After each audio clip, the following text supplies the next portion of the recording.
Yo, yo, yo, and welcome back to the Banter Boys podcast. My name is Sanji. With me is John. How you doing, boy? Yeah, doing pretty good. It never gets old.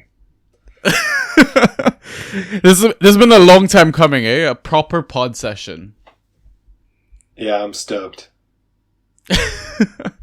So, how you doing? Your team's not doing too bad, eh? Just 2 points off the top. Yeah, it's 9:30 p.m. here in Oslo. The baby's asleep. I got a Guinness. Aston Villa's 4 points off the top now, but was 2 points going into the game yesterday. Hanging out, talking Taga. What could be better? The artist formerly known as Taga. R.I.P. Toga. We love you. We miss you. Come back. Yeah, I thought you guys would have beaten West Ham, but I didn't think it was gonna be that bad or that big of a result. And just for listeners who aren't aware, the voice that you're listening to is John, our Aston Villa Inside Tracks club rep. So we're gonna get a bit more Villa on this pod than usual. But yeah, I mean, going back to the game, honestly, what a blowout. Yeah, it was my wife's birthday on Sunday, so I got to watch the first half, or right up until that Ward-Prowse free kick that he apparently kicked into the wall, which I didn't get to see. So I was expecting sort of like a nervy 1-0 win, or like West Ham to come back and beat us 2-1, because I don't know if people that are not Villa fans probably wouldn't know this, but the last time that we beat West Ham at Villa Park, Tim Sherwood was manager, and the winner was scored by Tom Cleverley.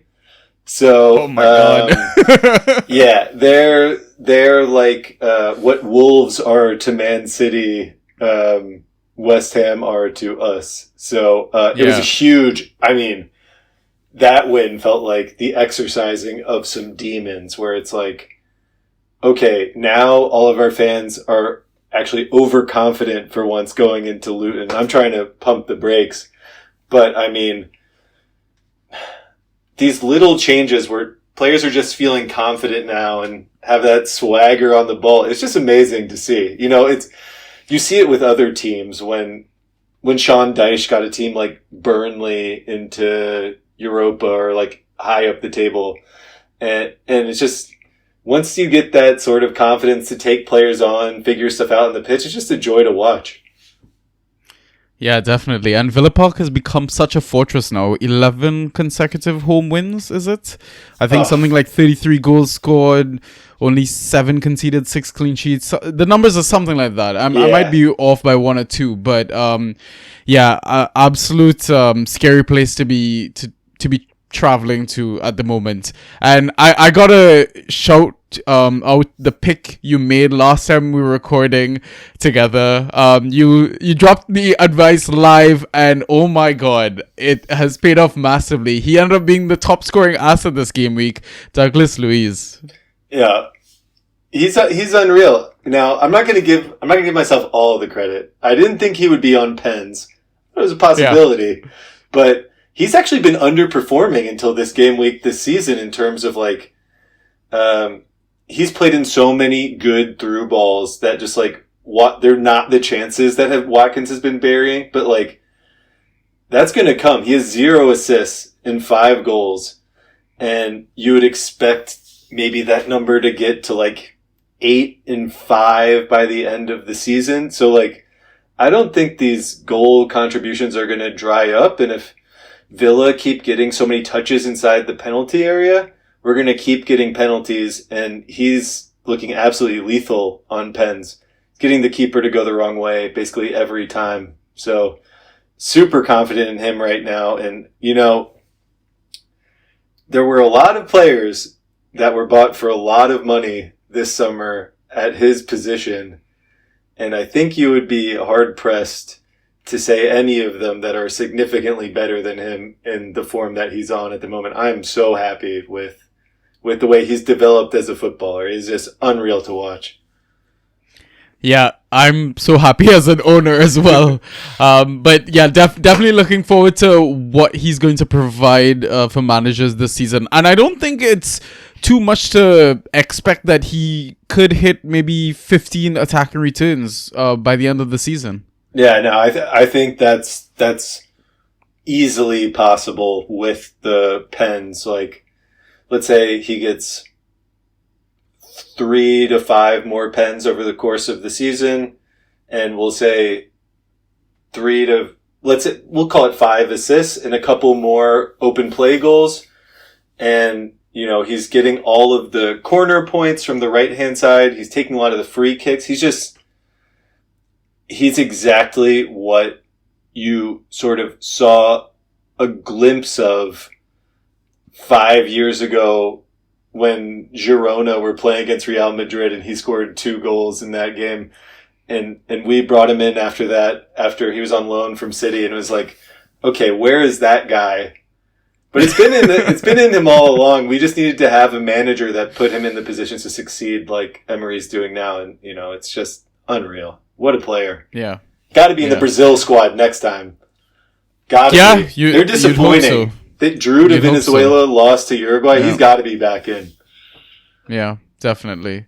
I mean, speaking of great footballers, I think we definitely have to mention the passing of Sir Bobby Charlton. Oh. Were you... I know, to go from such a high note to a low note, but I feel it would be injustice not to mention him before we continue with the rest of the pod. But do you have any sort of memories of watching Sir Bobby, or... you know, maybe family that is like, because for me, like, I don't think I'm that old that I was blessed enough to witness his quality, and you know, everyone calls him the gentleman of football in the UK. But do you have any thoughts on that before we kind of move on? How old do you think I am, Sanji? I don't know, man. No, but like, I'm just kidding. But seriously,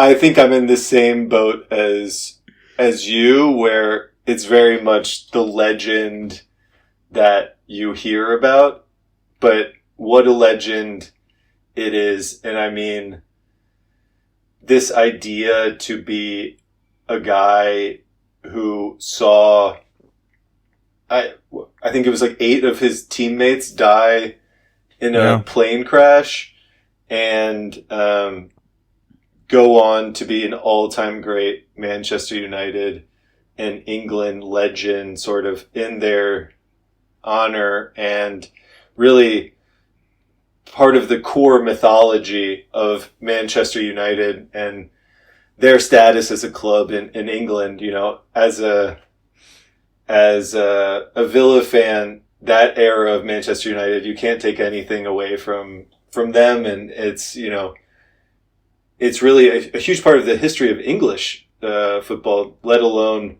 Manchester United and England and the national team.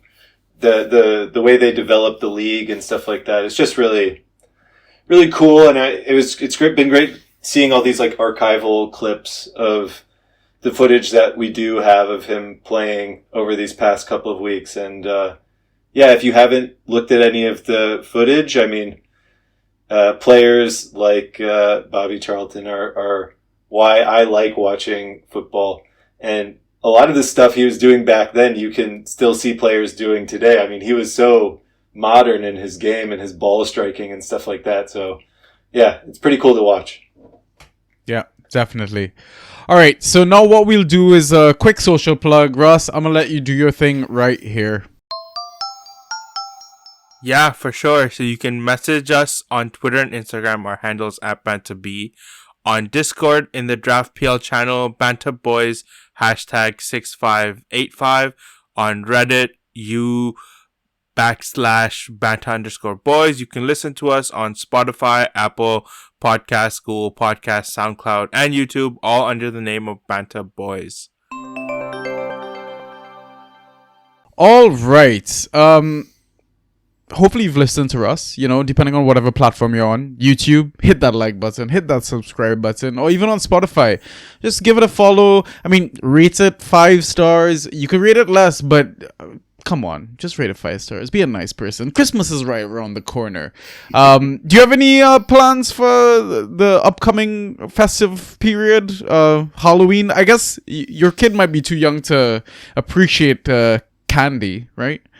Yeah, he's not eating solid foods yet, but I'm gonna try and give him a little scare. I just gestured with my hands in a kind of scary way. Doing an office quiz at my office. Okay. So yeah, it should be fun. All right. But really just trying to get into the spirit. How about you? So right now I'm staying with family, and there's like kids that are on the streets, and I'm trying to encourage my family. We should do something, at least put a pumpkin out, with a scary carving. Like, I've carved pumpkins before. I enjoy it. Fun, it's a nice family thing to do. Yeah. And just have some candy, to kind of give out to kids, because surely kids will be around ringing bells, that sort of stuff. But, nothing other than that. I mean, as soon as that's done, it's like, okay, Christmas prep has begun. Because, like, the Sunday that went by, we finally made a practice Sunday roast meal. Because we're trying to perfect our Sunday roast come Christmas. Because we're going to do similar foods. Interesting experience, for sure. I've learned a few things here and there about British cuisine. Nothing that I brag about, but looking forward to the festive season, for sure. Yeah. Okay, how are you doing your potatoes? That's the real test. So we did them 2 ways, actually. We recently got like an air fryer. We tried it with the air fryer. I'm not a fan. I get the crispness. Get that shit or get that stuff out of here. There's nothing like some good unhealthy grease to kind of crisp up your potatoes, right? So you want the least healthy fat you can think of. It's like a beef tallow or like a duck fat. Something that like really has an air of fattiness to it. 100%, right? Like, I've not been, spending this entire year trying to stay fit for me to do it during Christmas as well. Like, Christmas is a time that I'm allowed to be as unhealthy as I possibly can be, while drinking responsibly, guys, come on. We're all about responsibility. Whenever you have to remind someone to drink responsibly, it's usually a good sign that you're drinking irresponsibly. Yeah, probably. All right, I think let's get started then. Let's get right into our data dump. Ay. Fantasy with the Banta Boys. All right, so starting off, we're gonna look at key passes. The highest number of key passes recorded in game week 9 was 5 by Bruno Fernandes. Then 4 key passes by Diaby, Gallagher, Morgan Gibbs-White, Neto, Maddison, McAtee, Son, Sloboslai, and James Ward-Prowse. Thoughts, John? Yeah, well, the one name that's jumping out to me there, and it might not be the one that you would have thought, is James McAtee. Yeah. Just because, he was really excellent for them last season in the championship.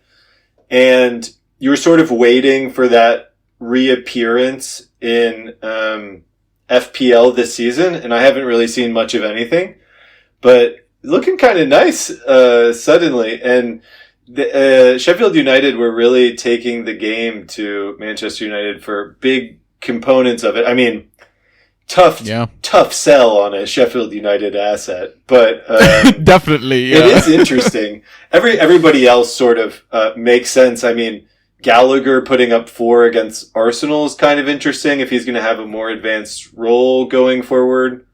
He was absolutely brilliant that game, honestly. Yeah.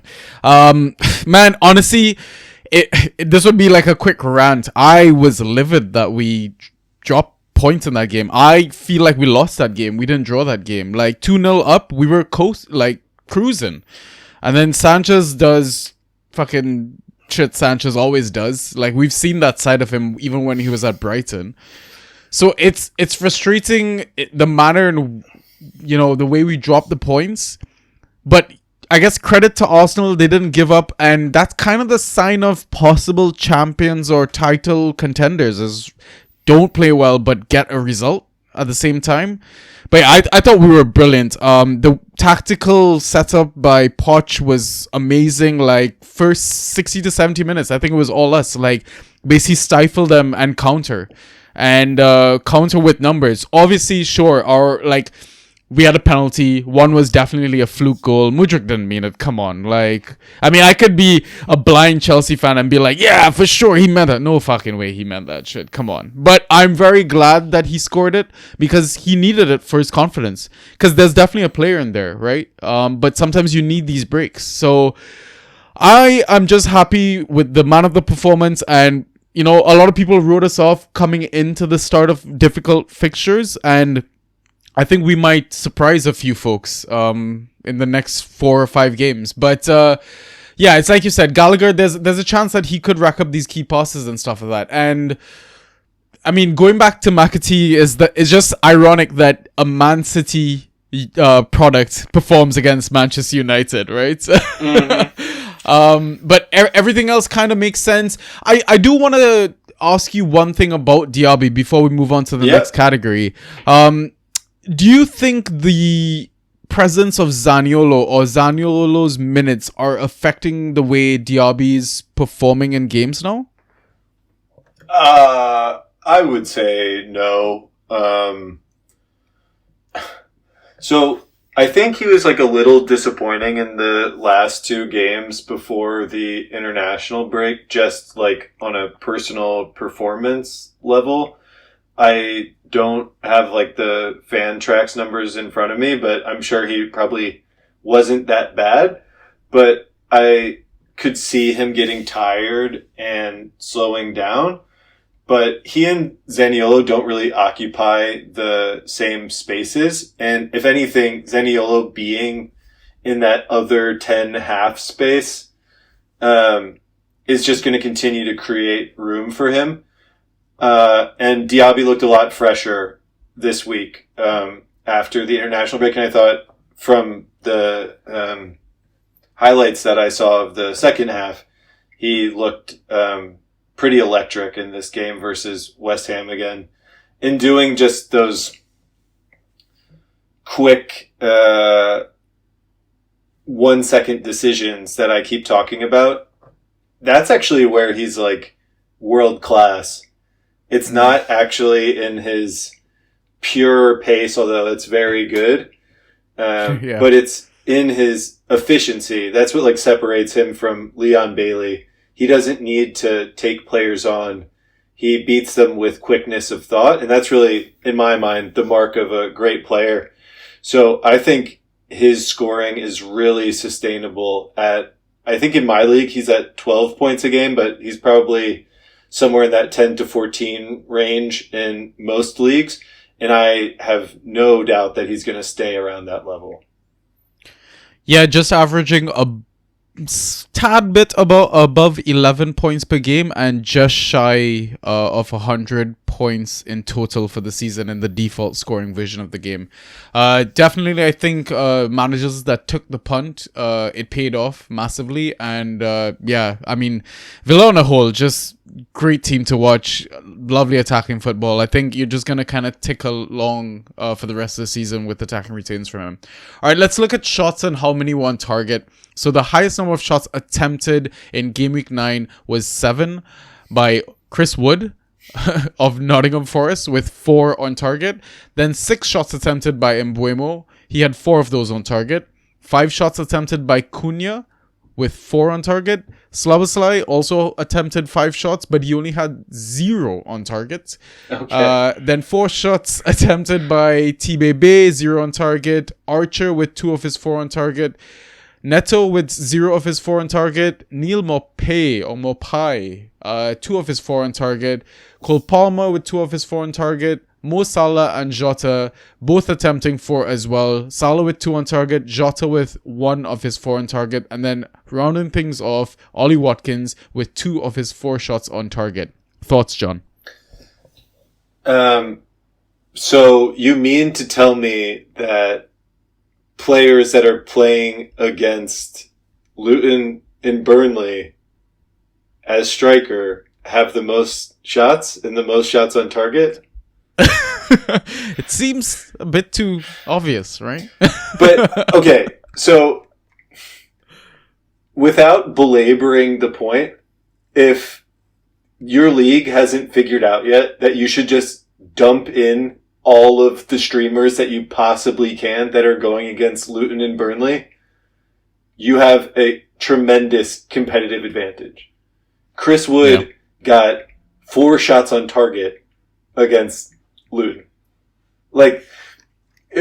Say what you want about Luton. The way that they defend is actually pretty interesting and I think pretty good compared to the other promoted teams. But the idea is to take this shell defense that's basically playing on the goal line. And players just get ridiculous amounts of shots on target because you're put into a situation in which you have to take shots from slightly suboptimal positions against their goalkeeper, basically. Or that's what they want to create. So it's just a very good environment for scoring in the Fantrax game. And I think this year, with the quality of the promoted teams being so poor, it's really created sort of like a cheat code that has made the game seem slightly less fun to me, I have to admit. That it's just you just dump... I streamed in Alanga, Harry Toffolo, and Sangare, who had a bad game, and already had Boli, and I scored an absolute unreal amount of points this week. Yeah, I felt a little silly, not considering Wood versus Luton. I was just like, but Wood doesn't ghost well. I think I looked at that and not the opposition. I just assumed, maybe he's still gonna struggle.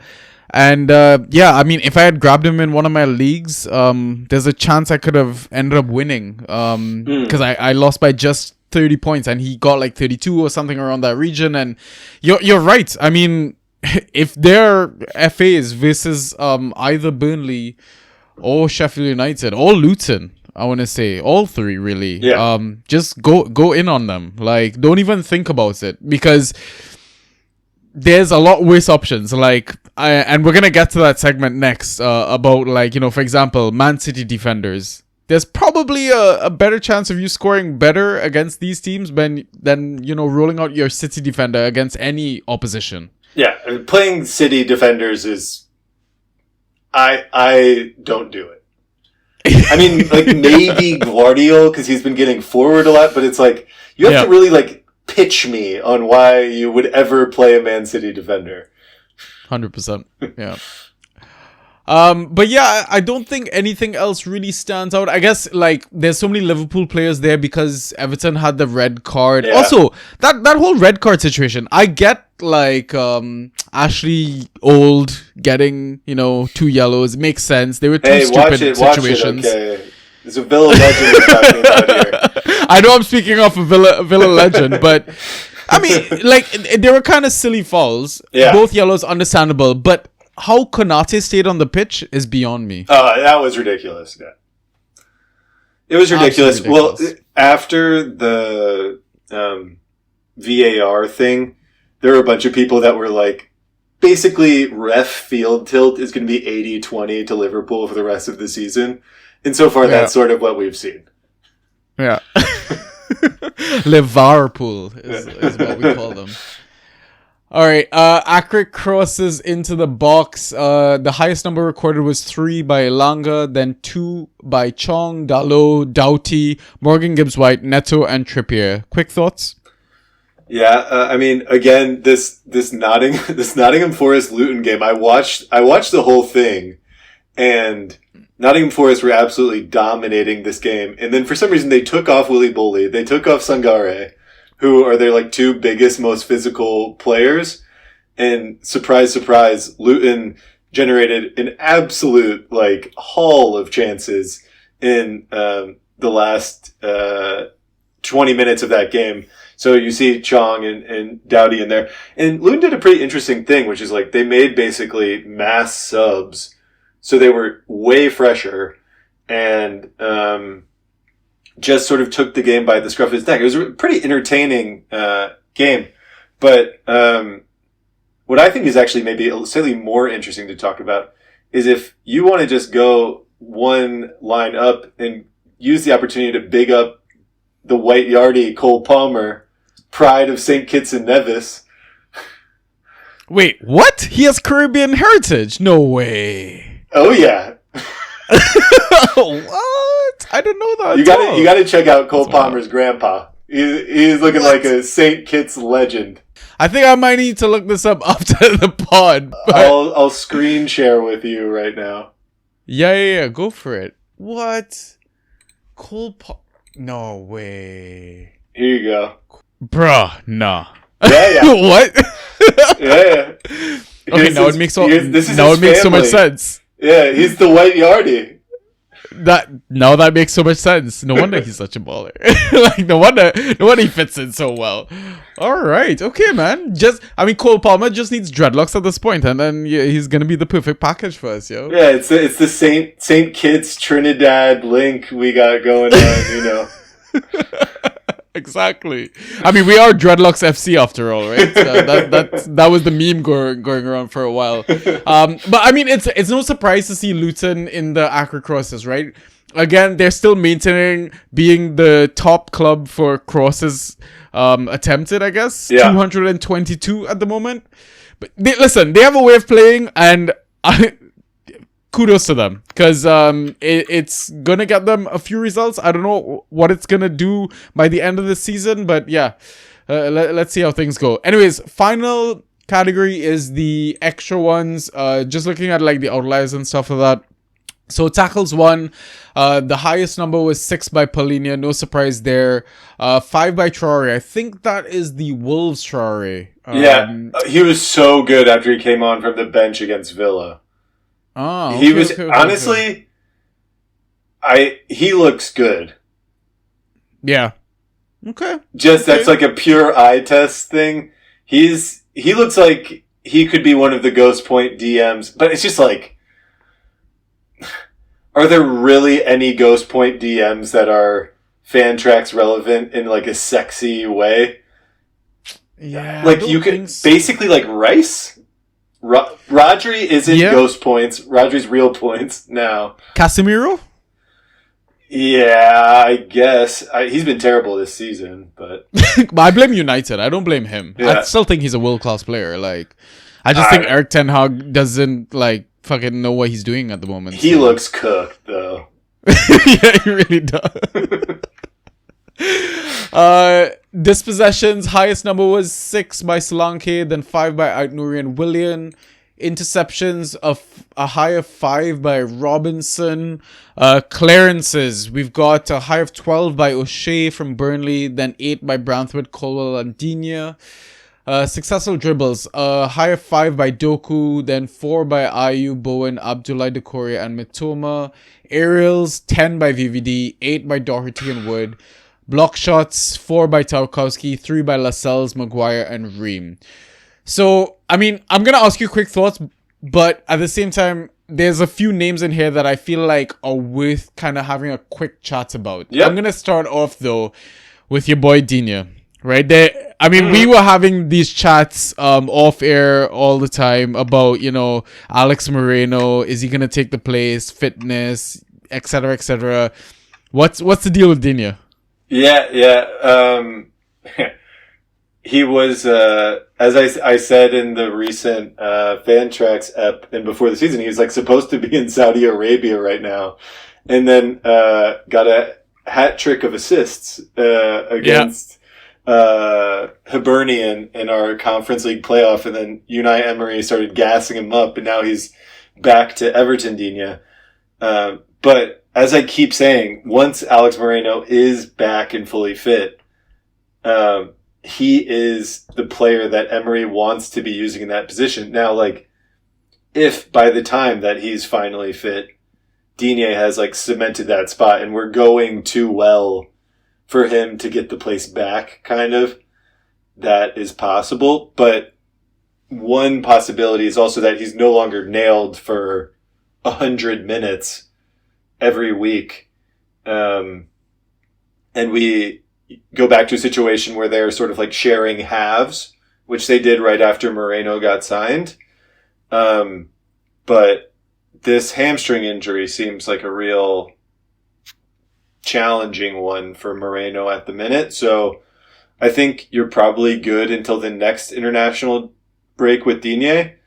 And I would sell him at the next international break if I was an enterprising manager that could get fair return for him.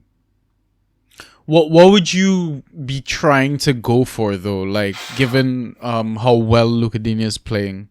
I mean, obviously, it like depends on your team composition, but just in terms of like a player that I think could maybe be in the ballpark of what you would get for Digne. Like each position. Give me a name for each position, I'd say. Okay. Well, let's. So, I think, depending on your league, if Murillo is a midfielder, you could probably trade for him. I'm going to choose another Nottingham Forest defender in Willy Boley. If there's someone who's trying to sell high in Willy Boley, I am a believer. Hey, I like that. And I think you could also probably buy high or buy low on someone like Mount or Grealish if they continue to not get a ton of minutes. And do like sort of like a package deal there where the guy thinks he's ripping you off. I don't know. I would just try and target a premium or an asset that is performing better than Digne already that is less sexy. Yeah. Okay. But right. It obviously comes down to like your roster composition and what you need, but Digne's been good, but his performances have been no means been irreplaceable at the defense position. I think in my league, he's at sub 10 points still. So usually if I have any starter that's sub 10 points per game, I'm looking to upgrade on them if possible. And he's got great rep right now. Yeah. Okay. Interesting. Yeah, I might have to throw a few feelers out because I've got, like, in my league, I've got both Digne and Cash. Probably hold on to Cash, right? Yeah. Cash, so away from home, he's probably going to keep playing right mid. At least for I've the been time hearing being. a lot of talks about this. Yeah. Until Jacob Ramsey's back, he's going to keep playing right mid away from home. So, I think he's a very valuable asset for the time being. Once Moreno's back and everything could go into flux, but this squad has so many options right now. It's sort of tough to predict what's going to happen once people start getting healthy. Yeah. All right. Before we move on from the segment, I do want to pick your brain on two players. Like, which rounds do you think you'd be drafting them right now in 12-man league? Abdoulaye Doucouré right now. I would hopefully not be drafting him. In Really? the sense that I think he would go smashing it. I think he would go too high. Yeah, he probably would be, eh? Which is I feel like somebody might go round 3 or round 4 for him. But I'd probably wait till round 5. every fall round Abdoulaye 6. Doucouré does this. Every single fall. And I trade him every single year. I didn't have him this year, but I trade him every single year.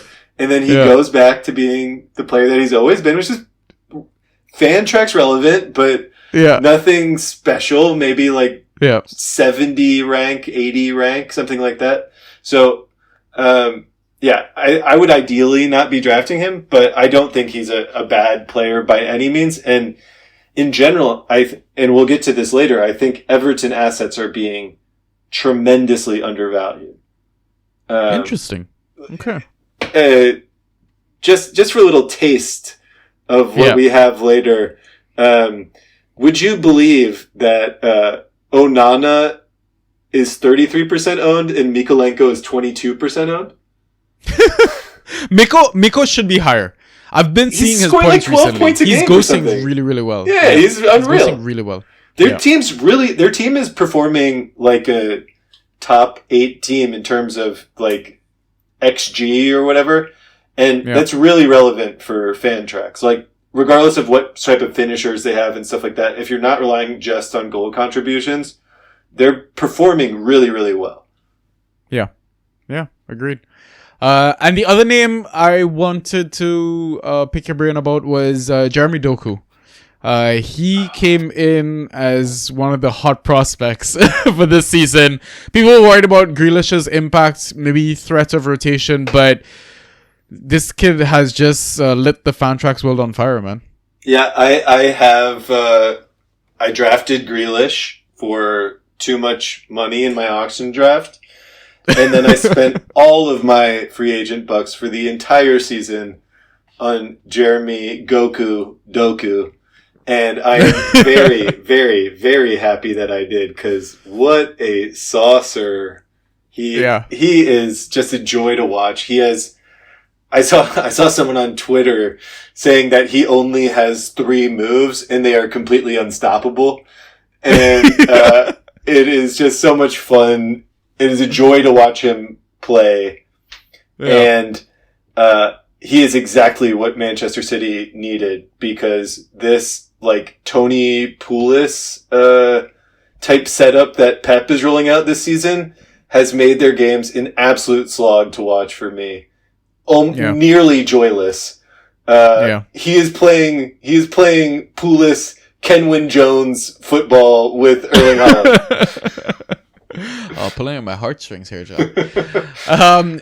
Honestly, I doubted him when he first came in, because I'm like, Pep's no way is Pep gonna stick with this guy. Like, he's too much of a dribble merchant. Like, because we saw the way he kind of treated Mahrez, right? And I thought he would have gotten a similar treatment, but I just feel like he's one step above. Like, yes, he beats his player, but I don't know. There's something about him, man. And you can see he's developing a bit of chemistry with Julian Alvarez as well, I think. Yeah, what he did this weekend to Milner was elder abuse. Yeah.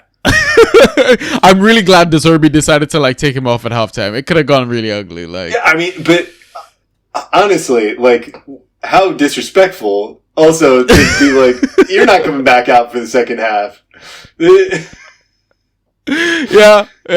Very true. Like, he shouldn't have been put in that position in the first place. But then it was like, oh, I've made a big mistake. All right. Let's now move on to our next segment, which is the league updates. All right, John, I'll let you kick things off, man. How's things going in your home league? Yeah, really, really good. I am in second place at 6-3. First place is 7-2. I'm like 10 points behind first place or something like that. So feeling pretty confident about my team. The performances keep getting better. I have Grealish and Mount on the bench, and I'm just like sort of looking for a trade up for them, but I have like crazy depth right now. I targeted sort of good free agent picks early on, and I've been using the sort of Burnley, Luton, Sheffield United streamer strategy to just fill out defense every week, kind of. Willie Bully and Nathan Collins have been my constants at the back there. I've played them like every game. And then working with some Bournemouth assets, which maybe we should talk about a little later, that they could be interesting with the manager change.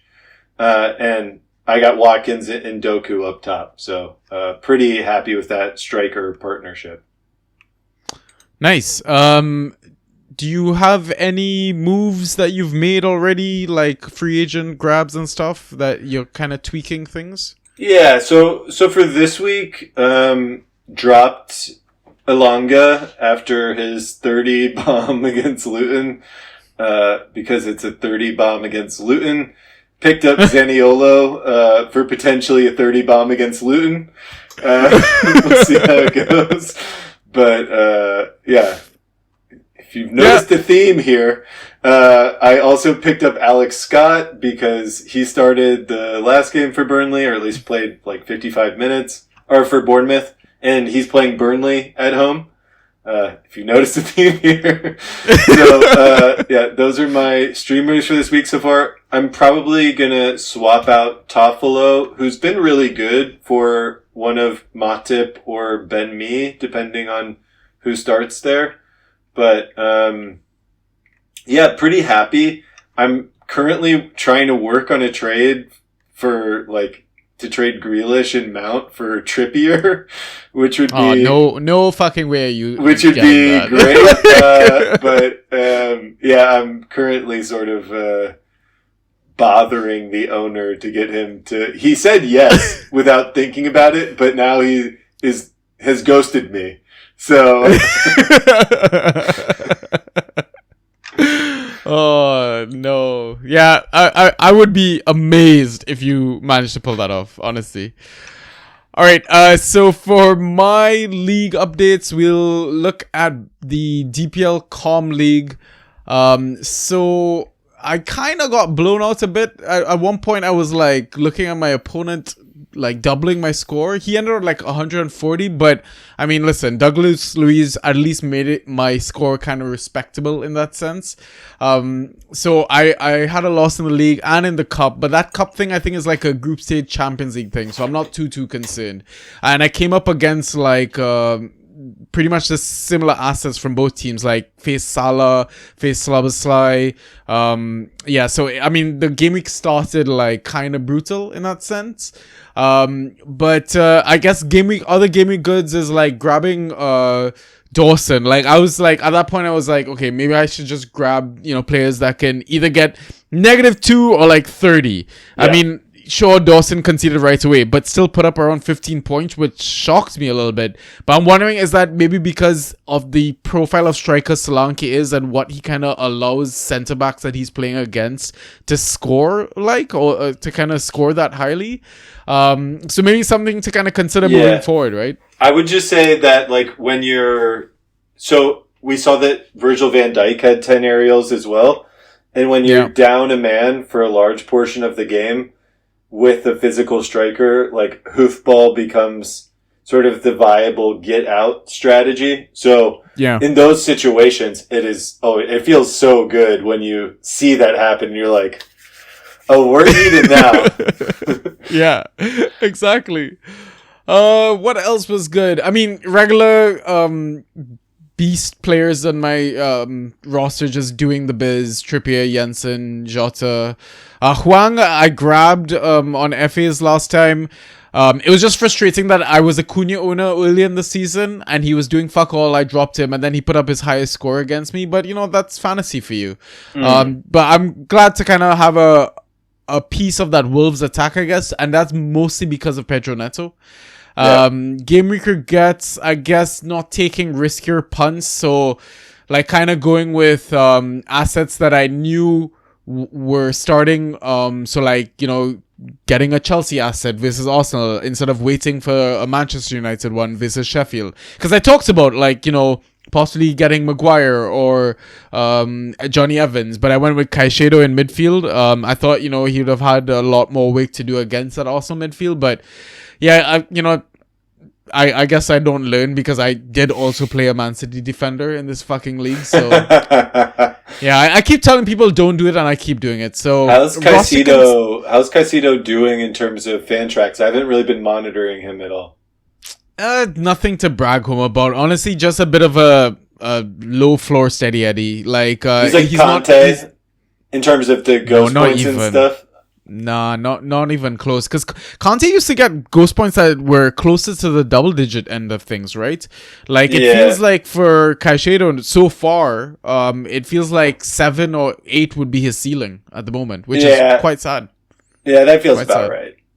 Yeah, that's what's happening in my head there, but I didn't know if there was some upside. Nah, you know what you're doing. Roster concerns, I guess, like, concerns in this is, like, I've got a bunch of deadweight on my bench, like Eze, Casemiro, but Casemiro's flag is gone, so maybe that changes. I'm still got Ivan Toney in all my leagues pretty much, so I can't complain about that.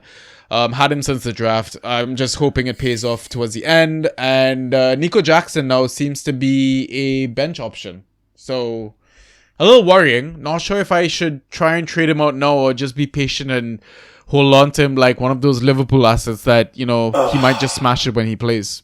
It's so confusing because, like, I think Jackson's a really good player. Agreed. And, I mean, as a Chelsea fan, it's probably hard for you to, like, pick between your sons, but Yeah. I would, if I was the manager, I would be playing him over Mudryk 10 times out of 10. Sterling can play everywhere on the pitch. He can play that left wing role.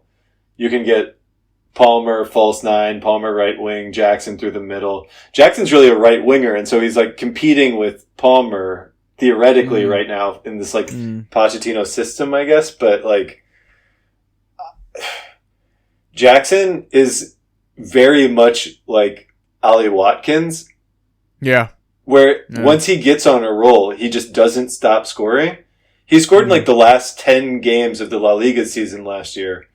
So, it's pretty disappointing. I don't have any shares in him, but like he's someone that I've been actively looking to trade for. And I feel like I have to pump the brakes. But it's pretty sad that I feel like I have to pump the brakes. I feel like he should be playing. So I agree. I think he does a lot for the team. Sure, he's not scoring the goals, and I mean he had that frustrating moment against Arsenal as well, where he should have pulled the trigger once he made that run, but he was trying to dribble past Raya instead, and it just kind of turned into nothing. But I think it's like you said. Once he gets a couple of goals under his belt in open play, it might just be one of those purple patch runs. So I think maybe it's one of the situations where you either be patient or just time it in a trade. So in terms of waiver picks I made, so I dropped Odebear, I grabbed Josh Brownhill, I dropped Caicedo, I got Ezri Konsa. So I'm following that. Play against the bad teams. Just grab those assets, right? Yeah.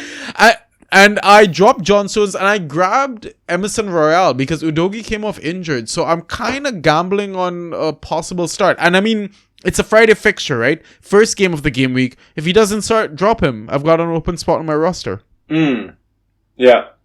Was it an injury?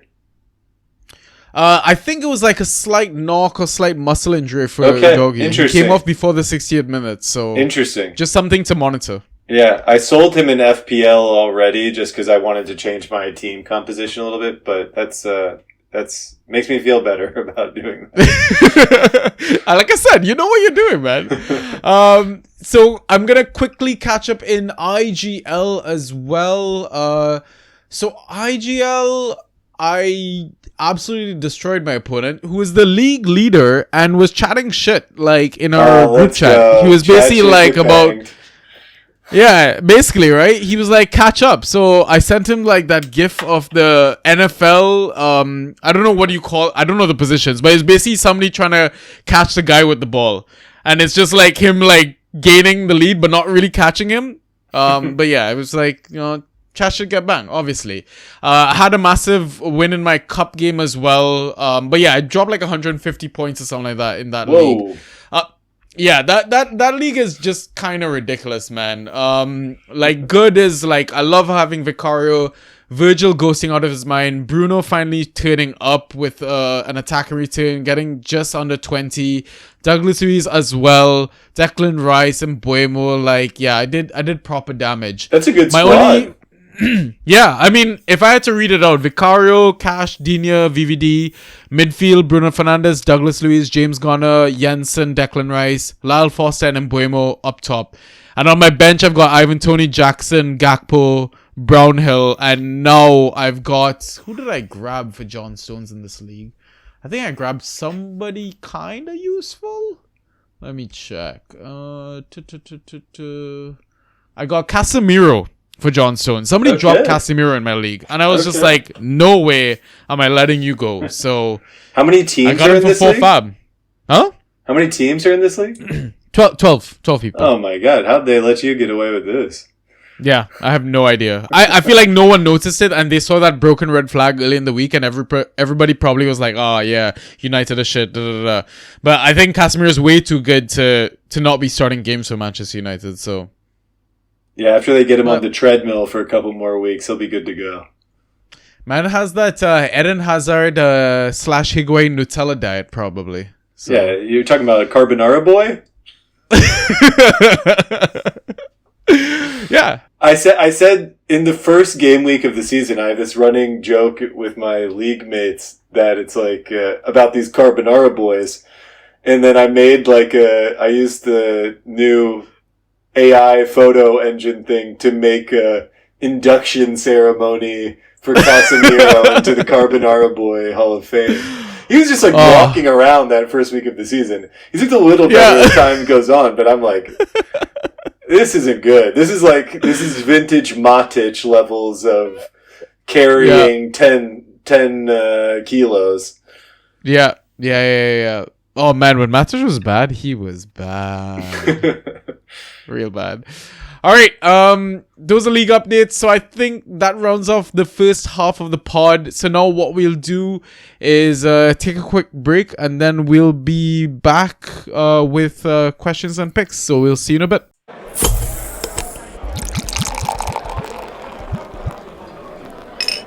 And we are back. What sort of whiskey are you having, anyways? I am having the Kilchoman Norwegian cask edition, which is from a small distillery in Scotland that I really like. Highly recommend. All right. You heard the plug.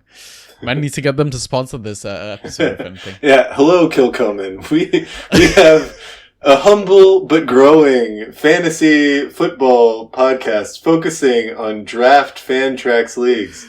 Sponsor the pod, baby. There you go.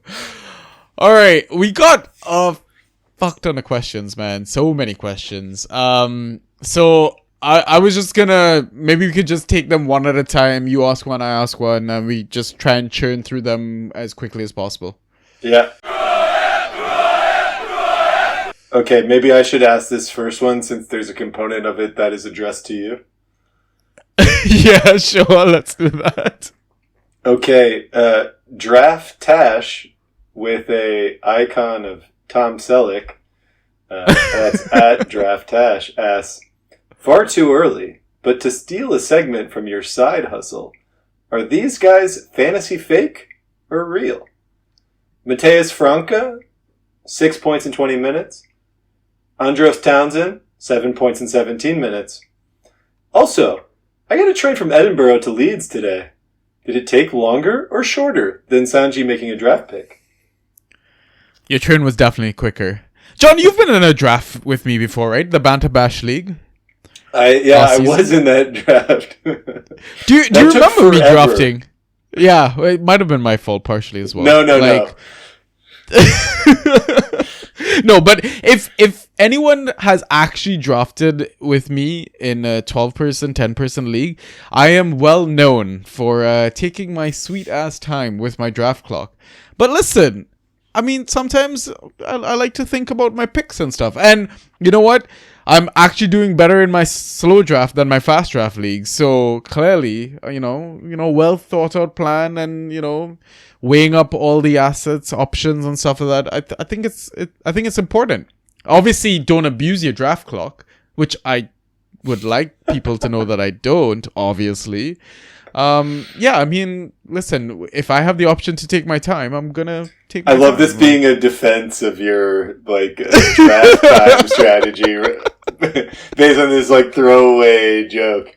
But what I want to dig in slightly more into here is also this train ride from Edinburgh to Leeds. Late October must have been gorgeous out there. Yeah, probably for real. But to dig into the question, who, if you had to pick one between Mateus Franca and Andros Townsend, who are you taking? Franca. Yeah, I mean, it's a little bit sexier at least. Yeah, I mean, they got him in for a reason, not to bench him. I think he was supposed to be a starter. It's just because of that injury that he's unless you have a different opinion to this. I don't like. Do you have a case of Malcolm Iboué syndrome here? Where Palace brings in a talented 19 or 20-year-old, gives them some burn, and everyone thinks that he's going to therefore start. And next thing you know, he's like playing in U21 and getting sent out on loan. But, so with Franco, my concern is that he played the U21 game today. He apparently was very good in the U21 game. So that's a positive. But if someone's a nailed-on starter for the next game week, they're usually not playing a U21 game on a Tuesday. Now, it's a U21 game on a Tuesday, so there is a chance that it was just like sort of building up his fitness. But I still sort of doubt that he's a starter this week. So then it comes down to if you can hold, and then if you're committing to holding, are you going to be able to let him go before the time that you've just wasted like 4 weeks of a roster spot?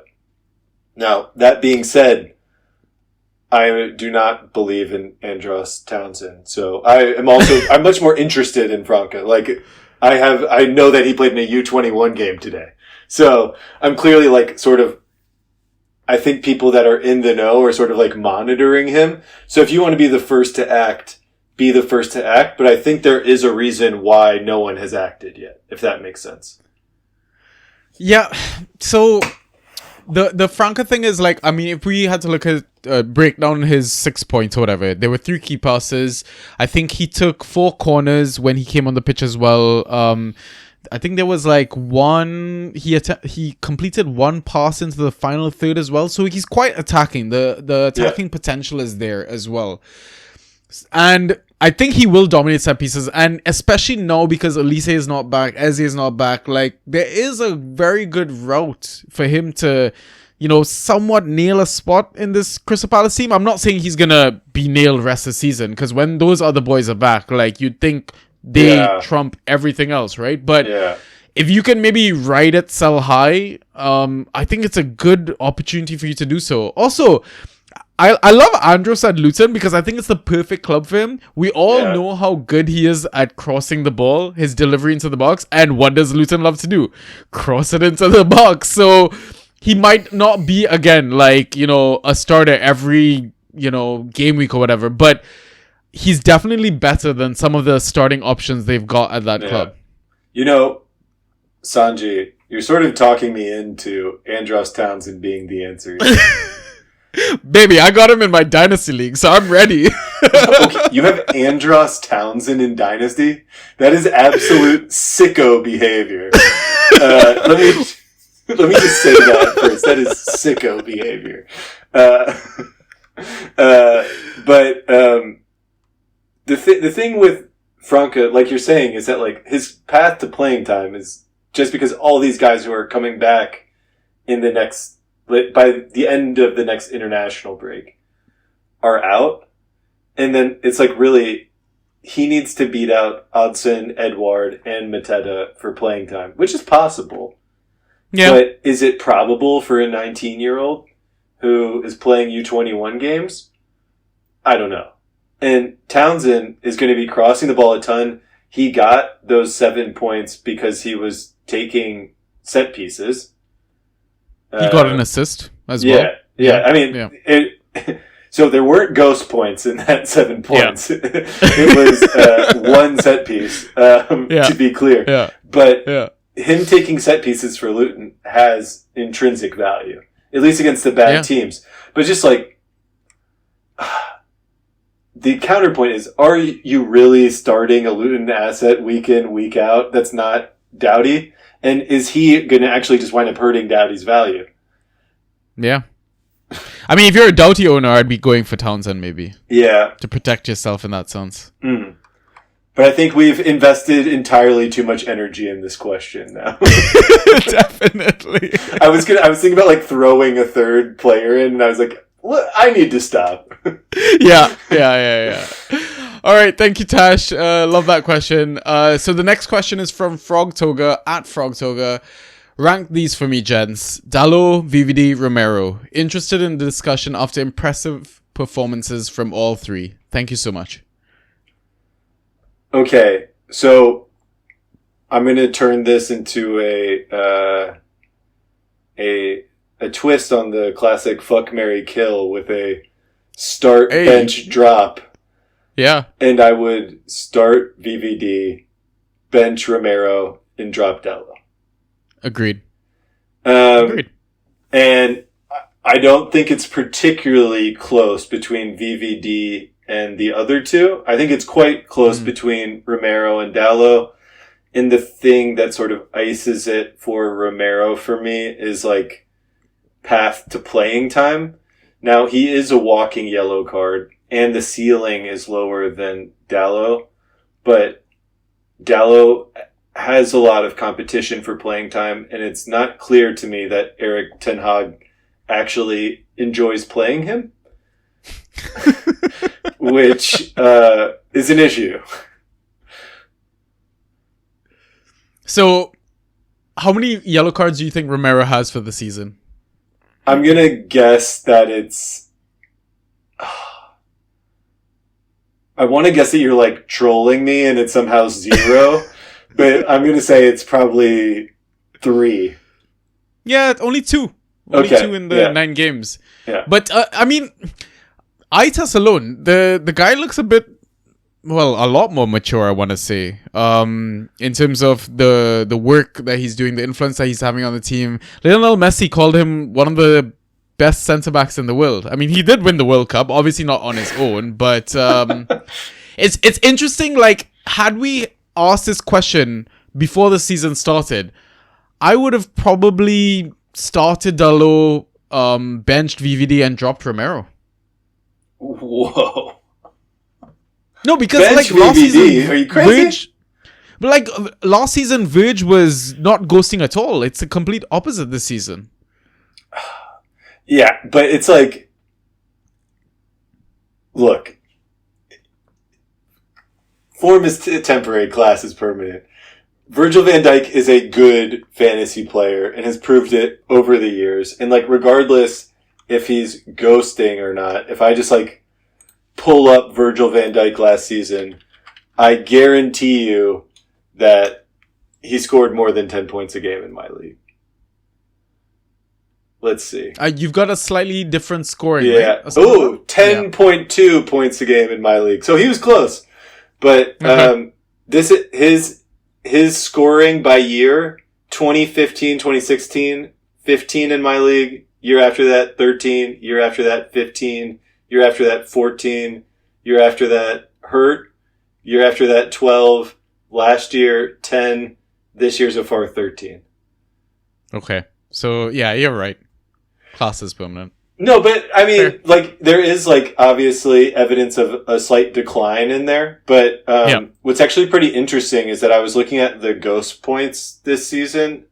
There's, I think, a tweet about this, and he's outperforming his 2018-19 season for Liverpool in every single sort of like counting metric. Now that can be evidence that Liverpool's defense is significantly worse because a busy defense is a bad defense, but a busy defense is good in fantasy. And he's like getting way more tackles, more aerials, I think more clearances. So from a fantasy perspective, I think he is as attractive as ever. And if someone is somehow willing to sell him, buy. He is so consistent. I miss having him in all my leagues.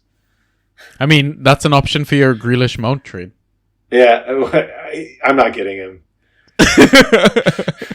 I mean, you tried for Trippier, you know? Like, yeah, you might as well try for Verge. So. Trippier is somehow still not sexy. I don't know how. But people, really? Because he's like old or something. People are just like, oh, they're like, yeah, whatever, Trippier. Maybe because he's English. That might be why. I don't know. All right. Next question. You want to take this one? Yep. So this is from Draft Pi. That is the numeric symbol pi @Draft Pi. There's an underscore between Draft and Pi there if you want to give him a follow. Or her. And he wants to know, I believe this is Rugby World Cup, or is this cricket? Cricket, yeah. Okay, cricket. well, the Rugby World Cup's also going on right now, right? Yeah, it is. Very confusing. Okay, and South Africa's also in it. So, but I was like, okay, Yeah. India's in the Cricket World Cup. Or the Rugby You World think Cup. so? You Yeah. think so? So India or South Africa or New Zealand for the World Cup? Question mark. I think for me, it'll probably be India. They're hosting the tournament at the moment. You've got to back the host nation.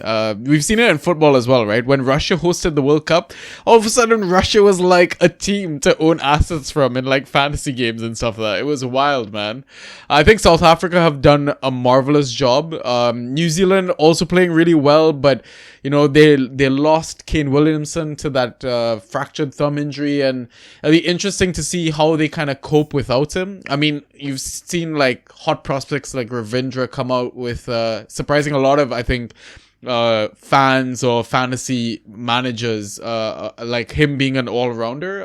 But yeah, I think I'm just gonna back India. Finish this question because I don't think John knows anything about cricket. Well, okay. So are you a West Indies boy? Like, is that your squad? Oh, why do you have to hurt me like this, John? Yes, I am, and we're not in the tournament. I mean, as a kid, when you heard about West Indies having a cricket team, it was the coolest thing in the world. So you guys have that going for you. I was like, oh, West Indies. It's pretty fire. And to address the question, you know, India are looking great right now. They've been possessed by the still living ghost of Sachin Tendulkar. But look, I don't know much about cricket. I'm a simple man. But when I see New Zealand in a tournament for a game I don't know anything about, they're usually pretty good.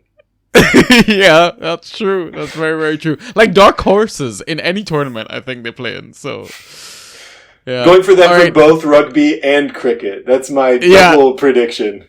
Yeah. Are they in Very rugby good. still? I don't know. Yeah, they're it's alive. New They're very Zealand South good. Africa final, I think. Okay, yeah, there we go. Yeah. Yeah. All right. Thank you, Draft Five, for your question. Next one is from Draft Espresso at Draft Espresso. So this is perfect the way all these questions are lining up. Like, That's right. So Watkins is historically hot and cold. Is it time to sell high, or is Watkins a different proposition now? A definite hole in the middle of this potent attacking iteration of Villa. Ooh. Talk dirty to me, Draft Espresso. This potent attacking iteration of Villa. I love that combination of words.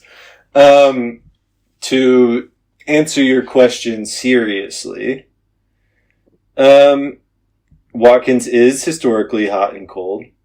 If you look at the first 5 game weeks of this season when he was cold, he was still scoring a decent amount of points. Nothing to write home about.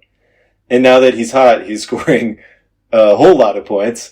But the window to sell high is not now. It's in after the next international break, or during the next international break. Villa are playing Luton, Forest, and Fulham. Luton and Fulham are at home. Every chance that he gets 4 attacking returns in the course of those games, if I was to be like a betting man on the higher end of the outcome spectrum, and then you're selling an asset that's the best player in the game, if not, like a top 5 guy. I keep comparing him to peak Vardy, and that is really the type of season that we're getting so far from Watkins, and I think there's really a lot of similarities in their games. Little bit nicer guy, also a little bit more boring, but I would definitely hold. And if you want to sell him for someone like a Bruno Fernandes or a James Ward-Prowse, you can do a package deal or something at the next international break. take a swing at it, but I don't think selling now is going to help you in any reasonable way. Like, even if Villa scores 0 goals against Luton, I bet Watkins would score 10 plus points in that game. Okay. Lovely. All right. So now we move on to some Discord questions. We got a mammoth. This is where the research begins. Yeah. I love our Discord, man. People are so hardcore in here. And it's a friendly community. Guys, if you are not part of our Discord, please join. If you don't know the link or don't have the link, DM me on Twitter and I will provide you with the pass. Yeah, you know how when like you take like an IQ test or like the SATs or they're like or some sort of standardized test, they tell you that it gets progressively harder as you go through the sections. So apparently we have some geniuses in the Banta Boys Discord.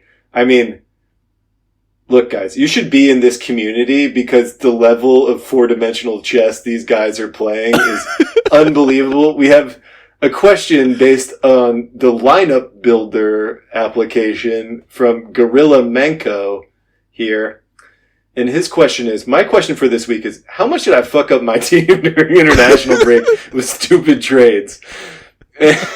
And I'm just going to need to run through the 11 very quickly before it's... Oh my god. Wow. Okay.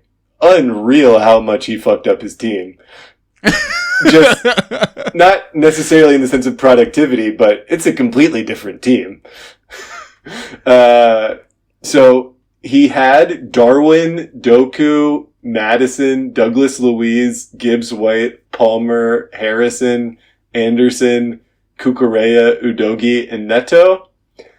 And now he somehow has Adingra, Son, Tresor, Foden with Kudus as backup, Kulusevski, Gibbs White, Palmer, Anderson, Tsimikas, and Evans with Turner as goalie. So I don't understand. He sold his soul for Son, basically? Look, I mean, and Foden and Kulusevski are new. Palmer's new. Oh no, he had Palmer. His entire defense is new except for Anderson.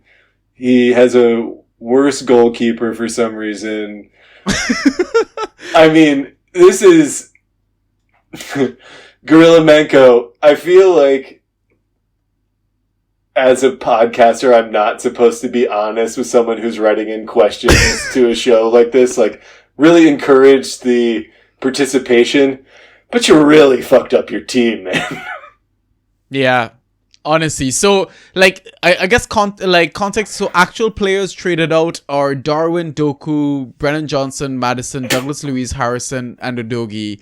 Traded in Son, Adingra, Nketiah, Foden, and Kulusevski. I think the first fuck up was getting rid of Madison. I would never, ever, ever have done that. I don't care what you're offering me. He's, to me, a top 5 asset rest of the season. The second fuck up is trading Doku. The third fuck up is trading Douglas Luiz. The fourth fuck up is trading Harrison. The fifth fuck up, maybe depending on his health, is trading away Udogi. And Son, the sixth one is trading in Nketiah. He should be a free agent. Yeah, a streaming option. I agree. Son is good. Foden is good. And Kulusevski is good. And I also like Adingra. They're all good. But the players that you traded away at every step of the way were just like between a lot and a little bit better. Like Madison is better than Son for fantasy. Yeah. It's like people like you might think that Rashford is better than Bruno Fernandes, if that's like your opinion, but he is definitively not better than him for fantasy. And I think they're very similar sort of type of deal going on with those two players. Yeah. I mean, listen, if you're doing any drugs, just let me know what you're doing. I might try some, because it sounds fire. I'm in, man. Go out to the woods, get weird. Yeah. It's crazy, man. I love the idea that he just like woke up after the international break was like, oh my god, what happened? He woke up with an entirely different team. Yeah, honestly, it's mental. So he had 2 follow-up questions, obviously. We can tackle them both together. Any suggestion of players I can trade out to fix the problems I created, and how can I control myself in the next international break? Wow. So I think you could trade Adingra while he's getting playing time. Yeah. And hopefully get an actual premium back. Potentially someone like a Jeremy Doku or a Darwin Nunez or a Jack Harrison, for instance. Yeah. That would be great. I think keeping Son and Foden is a good idea, but I mean, so also like the issue in trading away like manpower is that there's not really a lot of depth left in the team to trade away. So you're like potentially going to have to trade away a premium to get a premium back. And like, you obviously like Son, I would guess. So it's going to be hard for you to like divest from him. But that is probably the asset that you have that could return 2 premiums for the cost of 1. Maybe you could target something like a James Ward-Prowse plus like Willy Bolly or something like that. I don't know. Yeah. I don't think Son is going to be a 20 plus point per game player for the rest of the season. I mean, he has the potential to be, but Spurs are running really hot right now. I don't know. What do you think, Sanji? Maybe try and trade out Kulusevski. I don't know if you need that double dip of Spurs, because we saw like Kulusevski's lack of ghost points in this last game, and I think since Son moved central, he's gonna have less ghosts, but he will score goals. But it's like, how reliant are you on those goals? Because I feel like Spurs also had some pretty easy fixtures to start their season at the same time. Man, honestly, if you have an undo button, just hit that undo button. I'll build your time machine. I don't know what else I can say. Or just stream like a boss. Because, honestly, like, you could drop Nketiah. You could probably drop Alex Scott. I don't know how much he's going to turn it up. Willock is, I don't know if he's a stash because Newcastle are purring without him, without Joelinton. So, yeah, I mean, it's tough. Like, Tressor, I get it because our Burnley Inside Tracks rep, Brett, has really hyped him up. And, I mean, Burnley are finally going into the easy run of games. So, hopefully, you get some value out of him and just trade him high as soon as possible. Because, honestly, your squad before, like, I get that maybe your attack was a little worrying and Cucurella in there, but your midfield was absolute fire. And you could have ridden that until the sun set, like... Yeah, it's a shame. It's really, I think the credit to him here, so I'm not just like bullying you via audio, is that your team was unreal before. So you clearly like know what you're doing and got a little bored. So, I mean, I would just encourage you for controlling yourself in the next international break, don't get bored being good. Being good is fun. You smile when you watch your team play. Being bad is bad. You frown when you watch your teams play. You say, oh my god, what the hell is Mike Tresor doing here? Oh, yeah. Jesus. I knew like we were in for a question, but when you actually unpack it, I'm like, yeah, I'm going to slide into your DMs and send you a hug, girl. That's a sad question to have answered. Anyways, next one is from Tootsie Roll 1. So where do you stand on underperforming assets? What to do with them? For example, I have Jesus, Rash, Mount, Grealish, Martinelli, all with high draft value, but haven't lived up to their draft position. And just a heads up, I bought low on Martinelli and Mount. Yeah, I mean, so I think we should probably take these all individually because they're all super different situations. Yeah. Maybe like the way that we can do it is group them into good and bad. Yeah. Jesus. Good. Yeah, good. I wouldn't say bad, but he's not ghosting well. That's my problem with him. Yeah, but I mean, so like Arsenal's going to figure it out attacking wise. yeah. It doesn't make sense that like all season they're just going to be awful. So, I mean, we could say the same thing about Rash then, right? Good. Yeah, I mean, like, I 100% think Rashford's he's not going to get it together to the tune of last season, but Manchester United is not going to be this bad. Yeah. I think they're not that good, and I don't think they were that good last season, but correct me if I'm wrong, they're currently like neutral or negative non-penalty XG per 90, like XGD per 90. Like they're a bad team right now. Yeah. And I think there will be a change of manager if they continue to be a bad team because their players are way too good and what the manager is doing with them is, from my position, which is just like neutral, is completely insane. Yeah.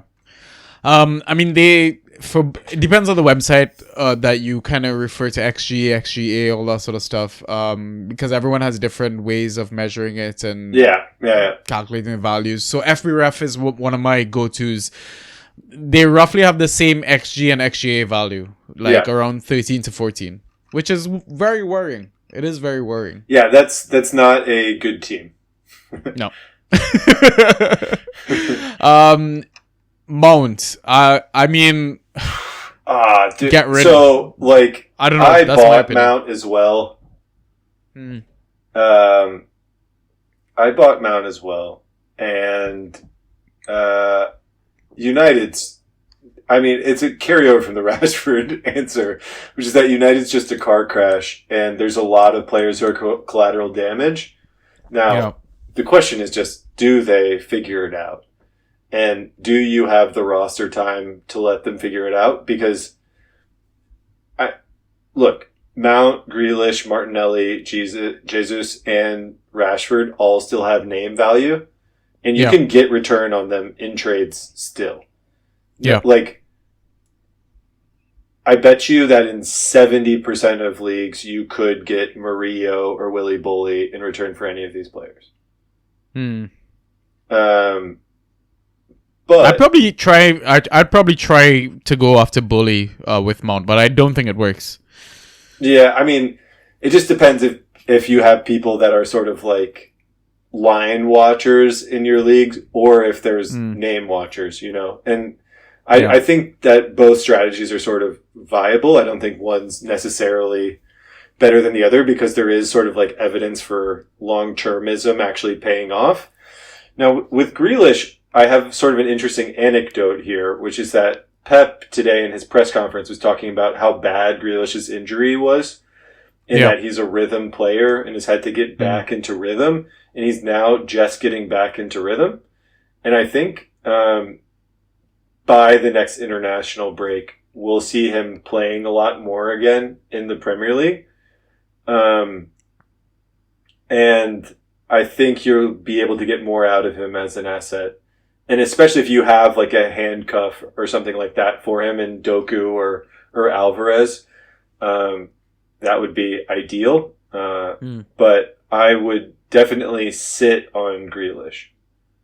Yeah. I mean, I'd sit on Martinelli as well. I think he's... Yeah, Martinelli's barely underperforming. I mean, he's just like not scoring 16 points a game, but doesn't he have like 10 points a game or something like that? Maybe it's slightly Wouldn't lower. surprise me. But if you take out his injury game, I think it's like 10 points a game. Yeah, it's just the injury worry, and I'd be wanting him all day long, to be honest. So it's really Mount bad, everyone else good, I think. I honestly just class Rashford and Mount in the same. Fair. Where it's but Rashford has playing time now, which is the difference. Yeah. I mean, starting games, not sure about finishing them. But anyways, let's move on to our next question. Do you want to read this one out from Mo? Yes, sir. This is from Mo. His avatar is a picture of Sid from Toy Story. Little, I love that you picked that out. a little concerning to start with here. He says, I'm currently second in my league. First of all, congratulations, Mo. Well done. Keep going for that number one spot, which is obviously great. But I feel like some key players being injured, Eze, for example, my squad will run out of gas. I like this idea of it being sort of like a team that's playing 2 games a week.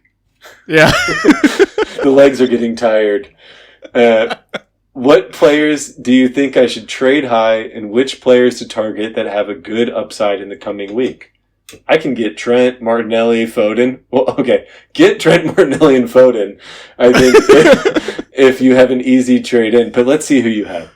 You have Willian, DCL, Eze, Doughty, Jensen, Embuemo with Mount as backup, McNeil, VVD, Shar, Dallo, and Onana. So that you saying that you can get Trent, Martinelli, and Foden with this team, as long as you're not trading out DCL and potentially Embuemo, it's hard for me to see a trade that you could make that would be bad value for any one of those players. Yeah, Maybe, I'm assuming he's talking about trading out Eze for one of these guys, maybe. That's the way I interpreted it, at least. But, I mean, even then, you trade any of these guys for Trent, right? I mean... Yeah, but are you not concerned about Trent doesn't have set pieces to himself anymore, corners to himself anymore? Because that was one of his main reasons for getting points. Yeah, like, I still think he's going to be a good asset. I don't think Trent is what he was. I mean, also, like, him slotting into midfield a lot is, like, hurting his value pretty significantly. But he's still scoring a lot of points. Like, he's not a bad player by any... He's not a bad player, no. Like, I'd still take Eze over all of these guys, though. Like, I want the talisman from the team. Like, Eze... Also, if you watch Eze play, man, Eze is so silky, man. Eze is a baller. Like, do you really want Eze over Martinelli? You don't have to worry about rotation? Yeah, but, like... I don't... Like... Crystal Palace are not good. They're not good. They're not. I mean, Arsenal will score goals, obviously. Like, that's a given. Yeah. Like, it's just... It's simple math, sort of, where it's like, okay, you get the, let's say, second or third best attacking return player on the second best team in the league, versus having the best attacking return player on, like, the 10th or 11th best team in the league. It's just... Eze is very good, but I think there's been a lot going through him that once Elise is back is going to relieve him of a lot of that responsibility in the same way that we're talking about Trent. Yeah. Like, Elise suddenly takes all of the left-footed set pieces. It's true. Yeah. I know, but I mean, I like Eze. I don't believe in that team at all. Fair. I mean, if I had to throw out suggestions, and they might be wild, maybe you could do Eze for Martinelli. If you really want Trent, maybe you could package VVD and Gakpo for Trent. I tried it didn't work, and I'm kind of glad that I didn't, because VVD is, like, smashing it right now. Yeah, VVD is great.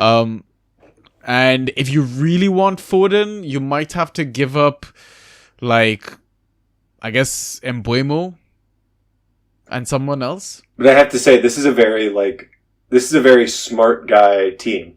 Like, yeah, every single one of these players is, like, much better than you think about them, which is a testament to the fact that you're second in your league with this team is very impressive.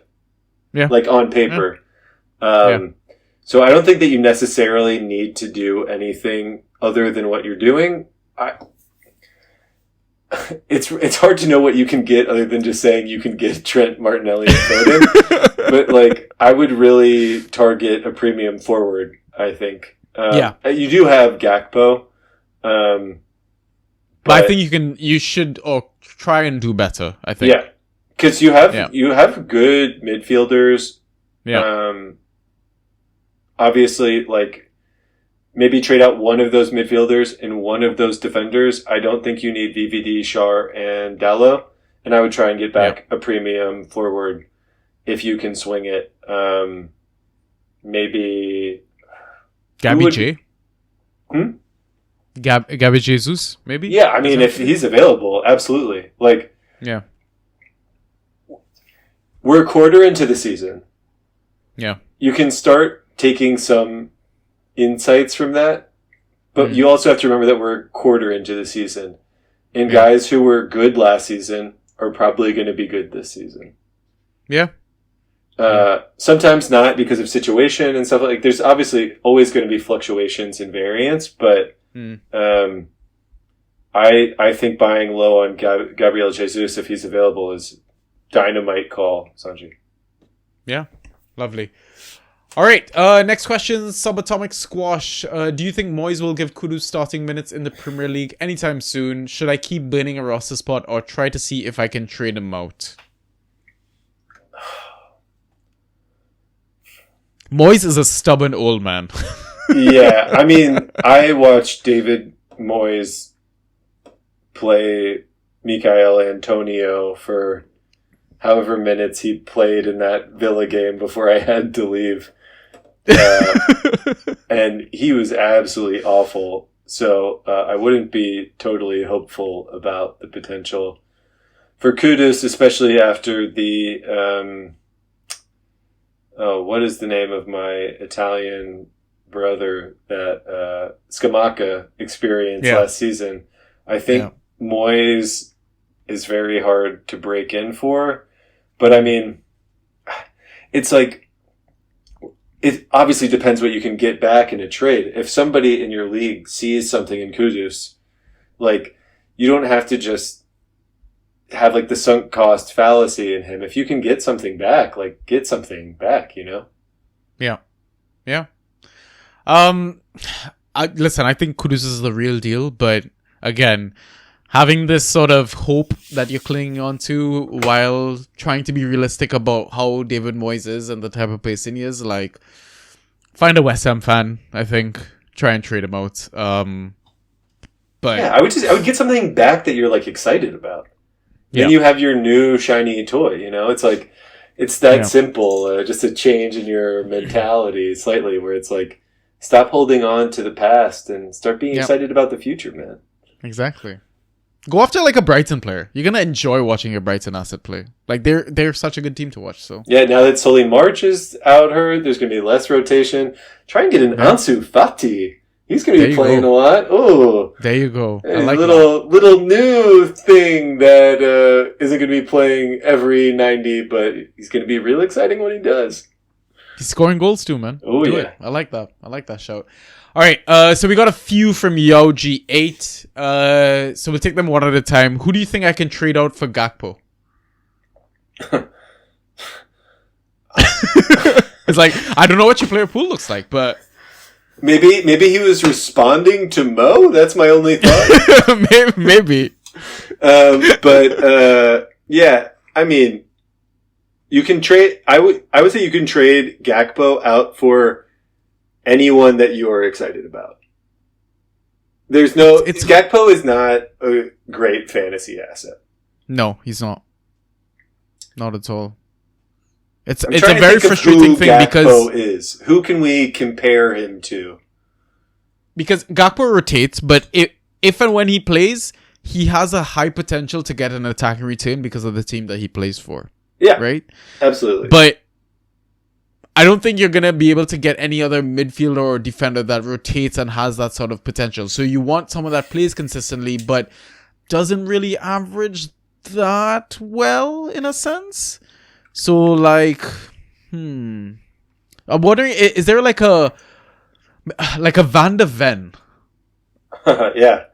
Mickey can't defend? He's the best. He's actually very good. I heard the nickname Mickey can't defend, and now I have to say it every time that someone brings him up. But I'm thinking like that from like a decent team, but you're not getting like the top defender from Yeah. that team. Yeah. So, Sanji, can I get you to guess how many total fantasy points, or let's just say fantasy points per game, Cody Gakpo is averaging in my home league right now? Which is I pretty would close say- to normal settings. Maybe 9 to 10? Yeah, so he's at 6. And so when people think about Cody Gakpo, I think they actually are thinking about Diego Jota. Yeah. And what he really is like Alex Oxlade-Chamberlain or like Naby Keita when he started. Yeah. He's like pretty good on the turn and sprays the ball out to Salah, sprays the ball out to Nunez. Like, he's a good player, but he is absolutely expendable from a fantasy perspective, in my opinion. And if you look at the limited returns that he put up last season, he had 9 fantasy points per game. So, like, that's not a premium forward. And if people are valuing him anywhere near premium in your league, I think you should trade him out for anything that you're excited about. Yeah, I mean, you could also maybe go after one of the promoted team strikers that are playing 90 minutes every game, right? Yeah. As well. I mean, I think Carlton Morris is a good shout. Yeah. He's been a super high ceiling guy so far this season. I think he's at 9. He's also at 9 points a game, which is what Gakpo is, but he's got 80 plus total points in my league, which is like 56 overall. And I think at that like point per game rate that we've seen Gakpo at, he would probably be at like 100 overall with the minutes that he's getting over the course of the season. Yeah. So next question from him is, what do you do with Kudus, Joelinton, and Souček? We talked about Kudus. Try and maybe get a trade for him or something sorted. Joelinton and Souček. Very similar players. Yeah. Very good players. Yeah. What to do with them is keep them in your team and start them every week. That they start. Simple. Very simple. Very good advice. Yeah. Incredible. And like, honestly, just they are underrated in the sense that they have a base value to their returns that not many other midfielders in the game do. I mean, like, it's someone like Norgard or Matthias Jensen I think are also comparable. But you're never going to make a mistake starting them when they start. Yeah, I wouldn't be too harsh on Joelinton either. Like, he's had a bit of an injury-ridden start to the season as well. And I don't believe he's gotten any attacking returns, but he's still ghosting well enough, in my opinion. So selling a Newcastle asset is crazy. Yeah. Yeah. I mean, buy low, if anything, on Joelinton. Buy every single Newcastle asset in the game. They're the best team in the league so far, by far. Unfortunately, I don't like Newcastle, but they are, like, if you look at all of the underlying metrics, they tell you that Newcastle is by far the best team in the league. And if you take out the Sheffield United game and take out every other team's best performance, they're still second. Yeah. All right, last one from him. He promises which keeper to stream for the next couple of weeks, split between Johnston, Trafford, and Neto. As you can probably guess, I lost this week. Neto. Yeah. For the next couple of weeks? Let me pull up one of those fixture thingies. You have to remember that goalkeepers playing against good teams is good for the goalkeeper. Yeah. Yeah, so I mean, on that note, Bournemouth play Burnley at home, City away, Newcastle at home. Yeah. Burnley play Bournemouth away, Crystal Palace at home, Arsenal away. And then Johnston, Crystal Palace plays Spurs at home, Burnley away, Everton at home. So yeah, I think John has it on point. Neto. And Neto's just the best keeper out of them. Yeah. And he has the most points out of them. Yeah. And his fixture list after these 3 games are also very favorable in the sense that as a keeper, in my opinion, you either want to be playing the best teams or the worst teams. Yeah. And if we go beyond Burnley, Manchester City, Newcastle, he then plays Sheffield United, Villa at home, Crystal Palace away, Manchester United away, Luton at home, Forest away, Fulham at home. Yeah. That's an unreal run for a keeper. Yeah. There's like no mid-table teams in there except Palace and Manchester United. Nice job.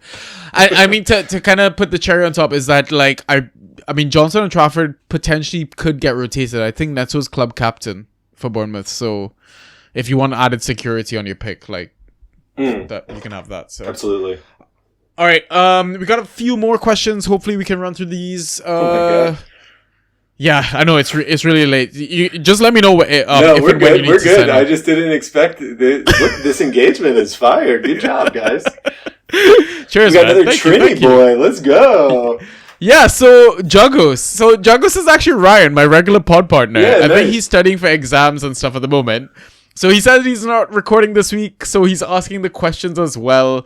Are these players trade high considerations, or do you think they maintain value rest of season so owners should hold?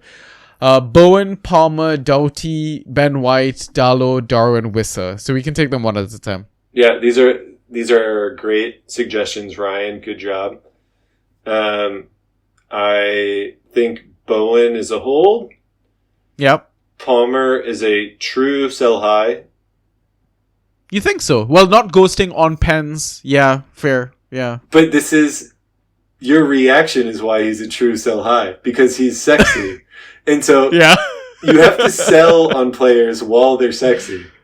Yeah, it's true. Yeah. Doughty is a true sell high, in my opinion. And like sell high now. Yeah. Yeah. White for me is a hold. Yeah. Dallo for me, I don't think about him as a sell high. I don't know where you're at on. I think right now you can sell high because he Okay, had yeah, that so 20 you point should of the sell him. Screamer versus Sheffield. Yeah. I don't know what to expect from Eric Ten Hag. Like, Yeah. and that team is terrible. So Yeah, and so Darwin for me is like actually a buy low right now because Agreed. he's still Yeah. on the bench. agreed. So if you And getting attacking returns off the bench. Eh? yeah, I love Darwin. Yeah. And Wissa for me is a hold. I think he's actually Yeah. very underrated. Are you not worried about AFCON, post AFCON, Tony coming back? Yeah, so I mean, when you consider all those things, maybe you sell, but that's a while down the road. Yeah. And I don't think Tony's going to be playing for Brentford. Yeah, there's a lot of rumors about him going Arsenal or something Well, like that. he's like fucking speed dating clubs while he's banned for gambling. I mean, this guy, Yeah. not great vibes, I have to say, with how he's handled the whole thing. Great player, bad vibes. Yeah. All right. Next question from someone 88. Biggest fan tracks regret that still haunts you to this day. Oh man. That's such a deep question. Saying that Felipe Coutinho was Villa's best fantasy asset last season on this very same podcast with many caveats, Yeah. but still can't walk that back, and it haunts me every day. How about you, Sanjay? I think the one that comes to mind is when Mourinho was at United. There was I don't know why I'm blanking on the midfielder's name, but he had a midfielder that was like a feisty character and had a good run towards the end of his season. I don't know why I'm blanking on his name right now. Juan Mata? No. He played like CDM sort of, like Fred sort of vibes. Oh, under Herrera? Under Herrera. He went to PSG though. Okay, But you yeah. were close. So Under Herrera, I think, had set pieces and shit at one point and was like ghosting really, really well towards the end of the season. And I was like, okay, I think this guy's gonna have a breakout season. I don't like where this is going. I ended up drafting him as my second round pick on the turn in one of my leagues, like a home league or something. Sanji. Yeah. One of the worst decisions I ever made as a Fantrax manager. And I got mocked for it, rightly so. That's not a and regret. I'm That's sure- a confession. I mean, other regrets. I don't usually have regrets other than Yeah. that. I mean, No regrets. no regrets. You know, like, yeah. I think it's always been like second, third picks for me every season is always a regret. I think I always get them wrong because I try to go a bit punty and it never pays off. Yeah. Like Pedro Neto, the season before he was actually smashing it. So yeah. All right. Final question from Andrew, one of our new Discord members. Welcome to the Discord, Andrew. What up, Andrew? His question is: Jacob Murphy rest of season, flash in the pan, or do we get value rest of season? What do you think? Flash. Yeah. Flash. Oh. It's that simple. And I know I just said buy every Newcastle asset you can get your hands on. But the issue with Murphy isn't his performance, it's his playing time. Yeah. And they have so many players to play in that position. They might go to 2 strikers. Like, the list goes on. But he's good when he plays, so you should play him when he plays. Yeah. If he's just perpetually on waivers, I don't think he's someone that needs to clog a roster spot. Yeah, agreed. If he's bench, drop him. Just be quick. Like, or maybe get some fab value out of him right now. I don't think you get trade value. Maybe fab. Yeah. Talk to some people. Maybe they like him. Maybe they're thinking this buy Newcastle strat. Yeah. There you go.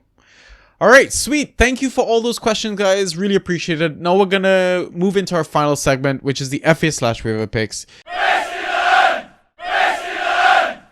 So for this segment, we look at assets that are under 50% owned because we think you have an easier chance to grab them in your leagues, unless you're in one of our leagues, which you probably won't have any chance. But yeah, we'll take it position by position.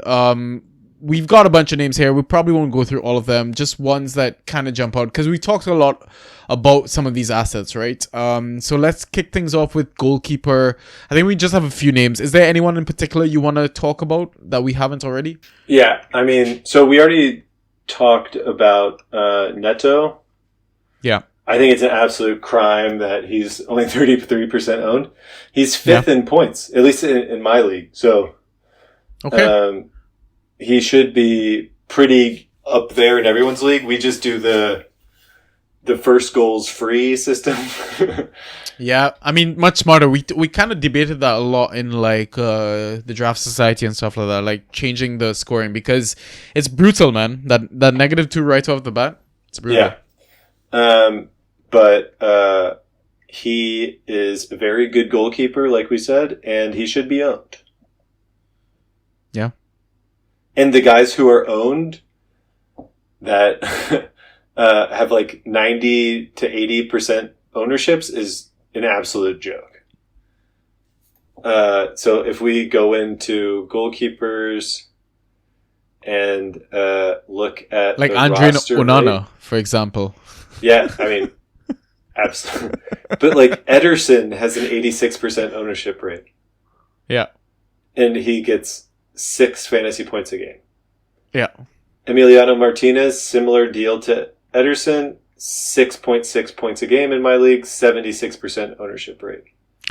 Like I know Neto could get the odd game where he gets like a -2 or something like that, but he could also get you a 20-point haul.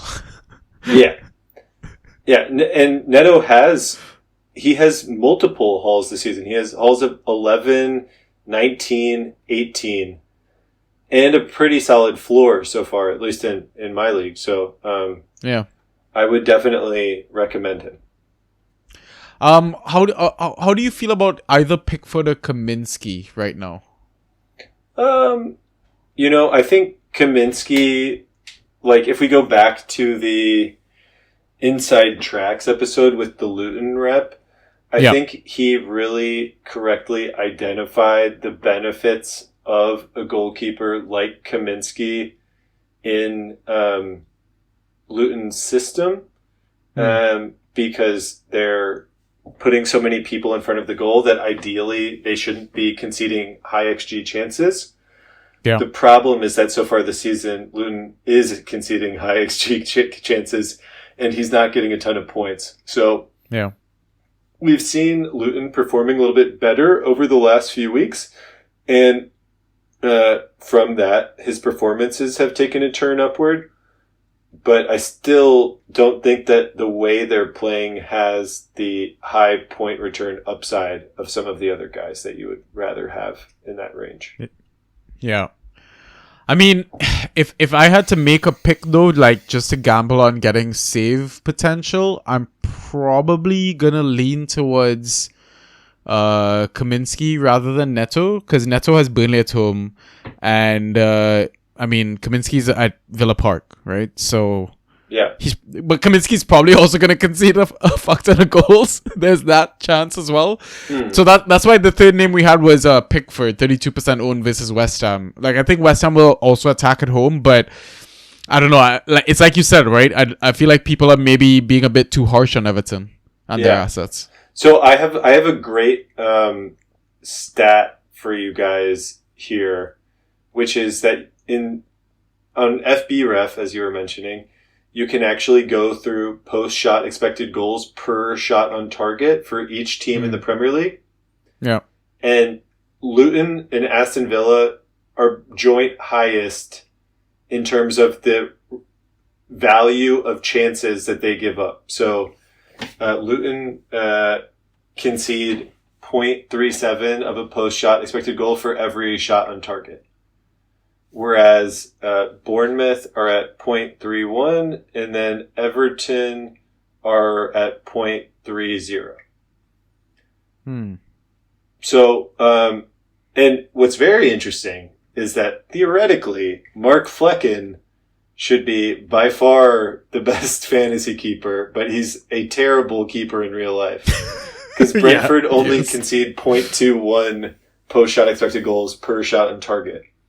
Yeah. So if you just think about that being basically your save percentage, he has the highest estimated save percentage of every keeper in the league. Yeah. I mean, he was supposed to match Raya. Like, there was all these FBref comparisons as well, like percentile this, percentile that. But it's like you said, eye test as well. He's pretty bad, and his replacement, he's pretty fucking bad too. So yeah. All right.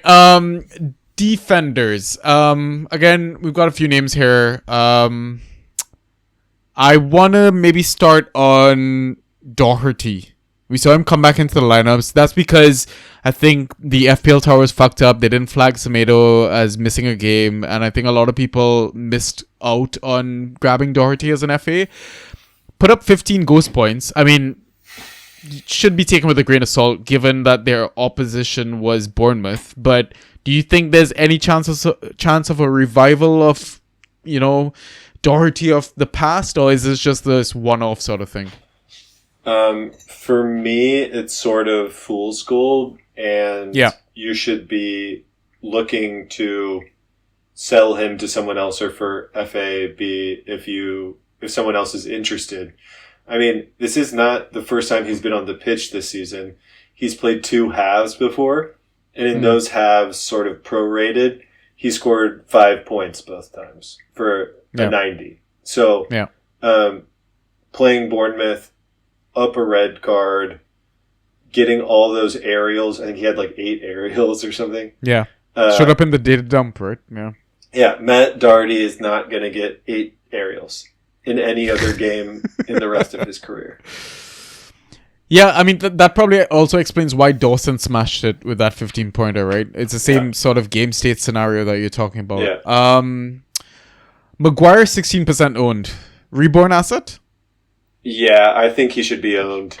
I mean, I was so excited about when he was linked to West Ham. Yeah. I immediately picked him up in my league and was like, this is the best free agent pickup ever. Yeah. Because he's actually a really good fantasy asset. The thing that's limiting him is basically just United. And look, for Manchester United fans out there, I don't want you to misconstrue this as me saying, Maguire is the best and it's United that's ruined him. I'm just speaking purely from a fantasy perspective. For those who know, Leicester City, Maguire was one of the best center defenders in the game for multiple seasons. Yeah. And he just hasn't gotten back to that since I think like Jose was manager of Manchester United. So, but I think there's definitely value there, and I would be looking to play him as long as he's getting minutes. Yeah, only 16% owned. I mean, maybe not against City. Because City's just going to have the ball all the time. That's the issue. He's not going to get the aerials against them. But he's going to love that physical battle versus Haaland. Yeah. So, I don't know. I mean, we talked about you should be owning Newcastle assets. Lascelles 18% owned, so I wouldn't want to spend too much time talking about him. I think if he's free, go grab him. But I do want to touch on an asset that we mentioned earlier in the pod. Mikolenko 22% owned. Talk to us. Absolute joke that he's 22% owned. I mean, he's owned in my league. It's really just a sales pitch on Everton, which is that they're playing really good, really attacking football.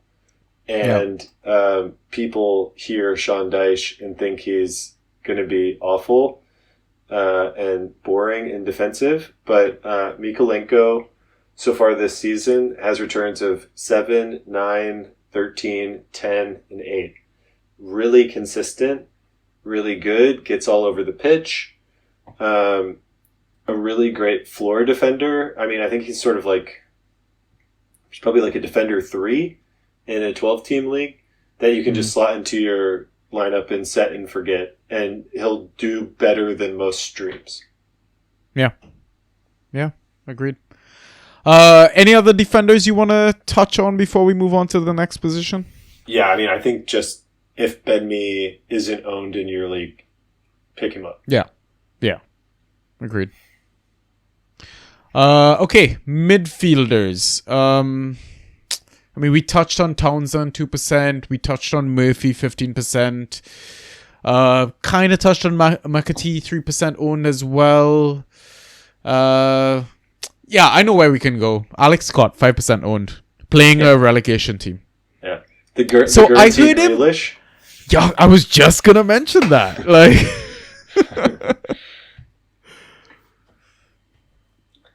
He was absolute fire for Bristol in the championship. He was like, I was so impressed with him. Only 0.5 or negative 0.5 points this game week? Yeah, but I mean, he's playing for this Bournemouth team is so challenging to be able to know what to do with the results. And like everything's going to be different. I mean, like, the sales pitch is basically that he's an attacking midfielder that could potentially be getting game time. And from my experience of watching him, he's quite good. Yeah. The downside is, like you're saying, that in his limited burn, he didn't do particularly well. But the fact that a manager threw him out there basically right after his injury with a start, given all the other attacking assets that are in that Bournemouth team, should tell you that he has some talent in those boots. So, I mean, really the challenge also is like, what's the upside? He's probably not going to be on set pieces. He's probably not going to be taking penalties. Bournemouth are a pretty bad team. Who are they going to bring in as manager? But I think the upside is high enough that you might want to take a look at him. Yeah, fair enough. Iraola wasn't fired, right? He still has a job, right?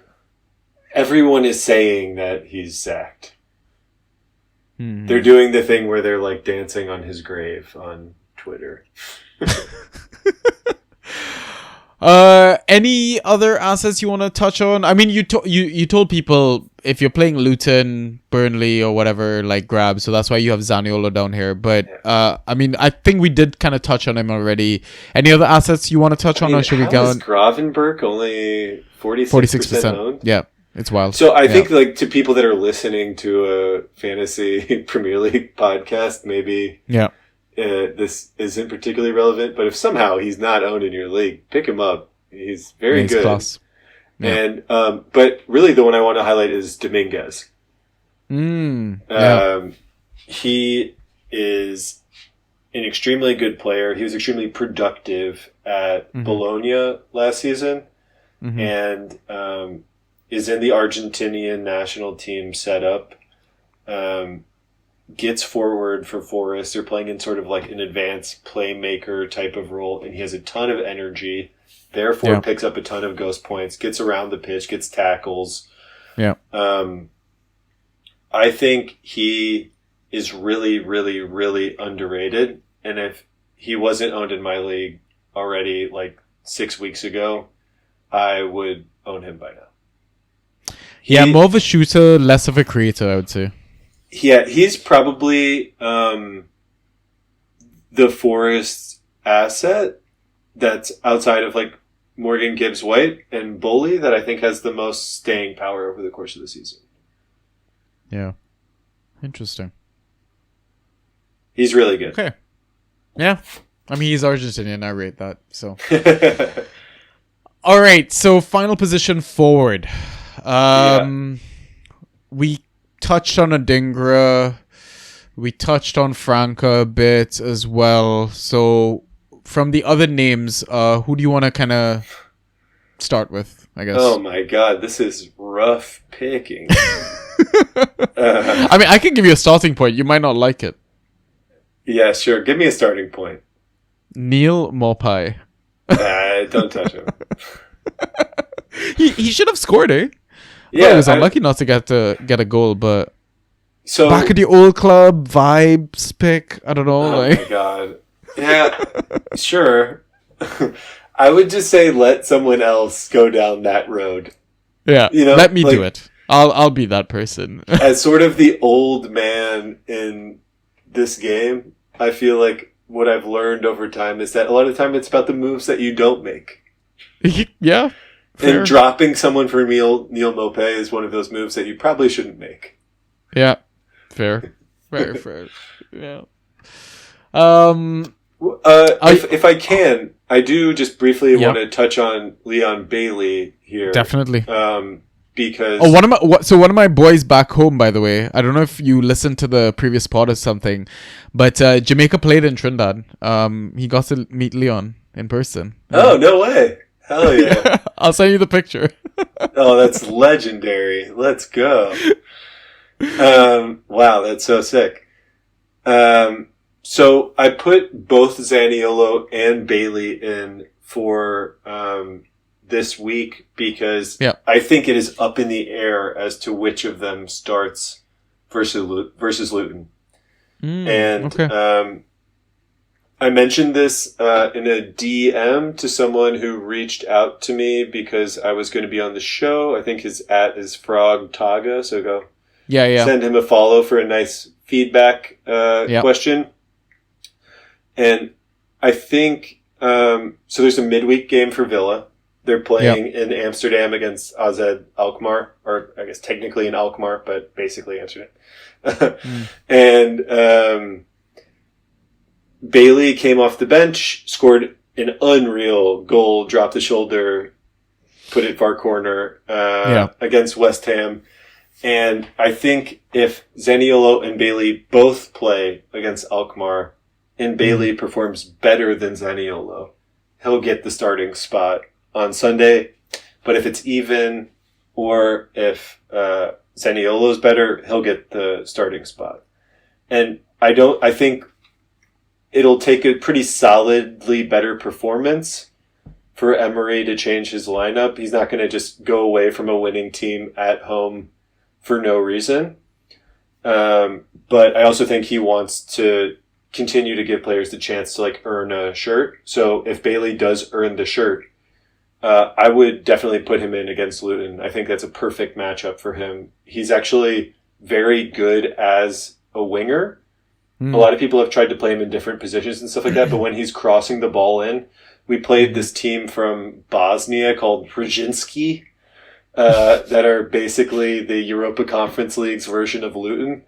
And he sent in like 20 crosses, and a lot of them were really good. And he was playing on the left-hand side in that game as well, which is the position he would be competing with Zaniolo for. So there's something to look out for. And then we do also have Forest and Fulham up in the games after that, and there's going to continue to be Europa. And I don't think, I think we're going to continue to rotate. So, if Bailey gets a start, I know I told you guys to swear off him, and I also told myself I would never go down this road again. But, you know, never say never. Never say never. Here we are again in this romantic comedy that we call Fan Tracks. Lovely. Yeah, I think that's all we want to discuss, right? Those are the picks, and that is the pod. Guys, thank you so much for tuning in to yet another episode. John, it was an absolute blast having you on the pod, man. Yeah. I kind of regret not having done this sooner. Like, all gas, no brakes. I had a great time. Thank you for having me, for it was a pleasure, man. Sharing this great platform and community. Loved all the questions, getting to read people's names and your funny icons out loud. And yeah, it was really fun. Hope to be on sooner rather than later. Maybe we can get some of these question after dark pods going regularly. But every now and then it would be really fun. So thanks for having me again. My pleasure, man. It was honestly, I honestly love this chat. Another great pod in the books, I think. And yeah, we'll have to plan something. I think some sort of after dark, like you said, sort of series. Love that. All right, guys. Yeah, I mean, good luck for your next game, Game 10. I think Ryan should be back. Hopefully, he's done a lot of studying for his exam. He probably didn't. Who knows if he's even gonna listen to the pod. But yeah, I mean, stay safe. Again, like Ross says, have fun. And we'll catch you on the next one. Peace. Ciao.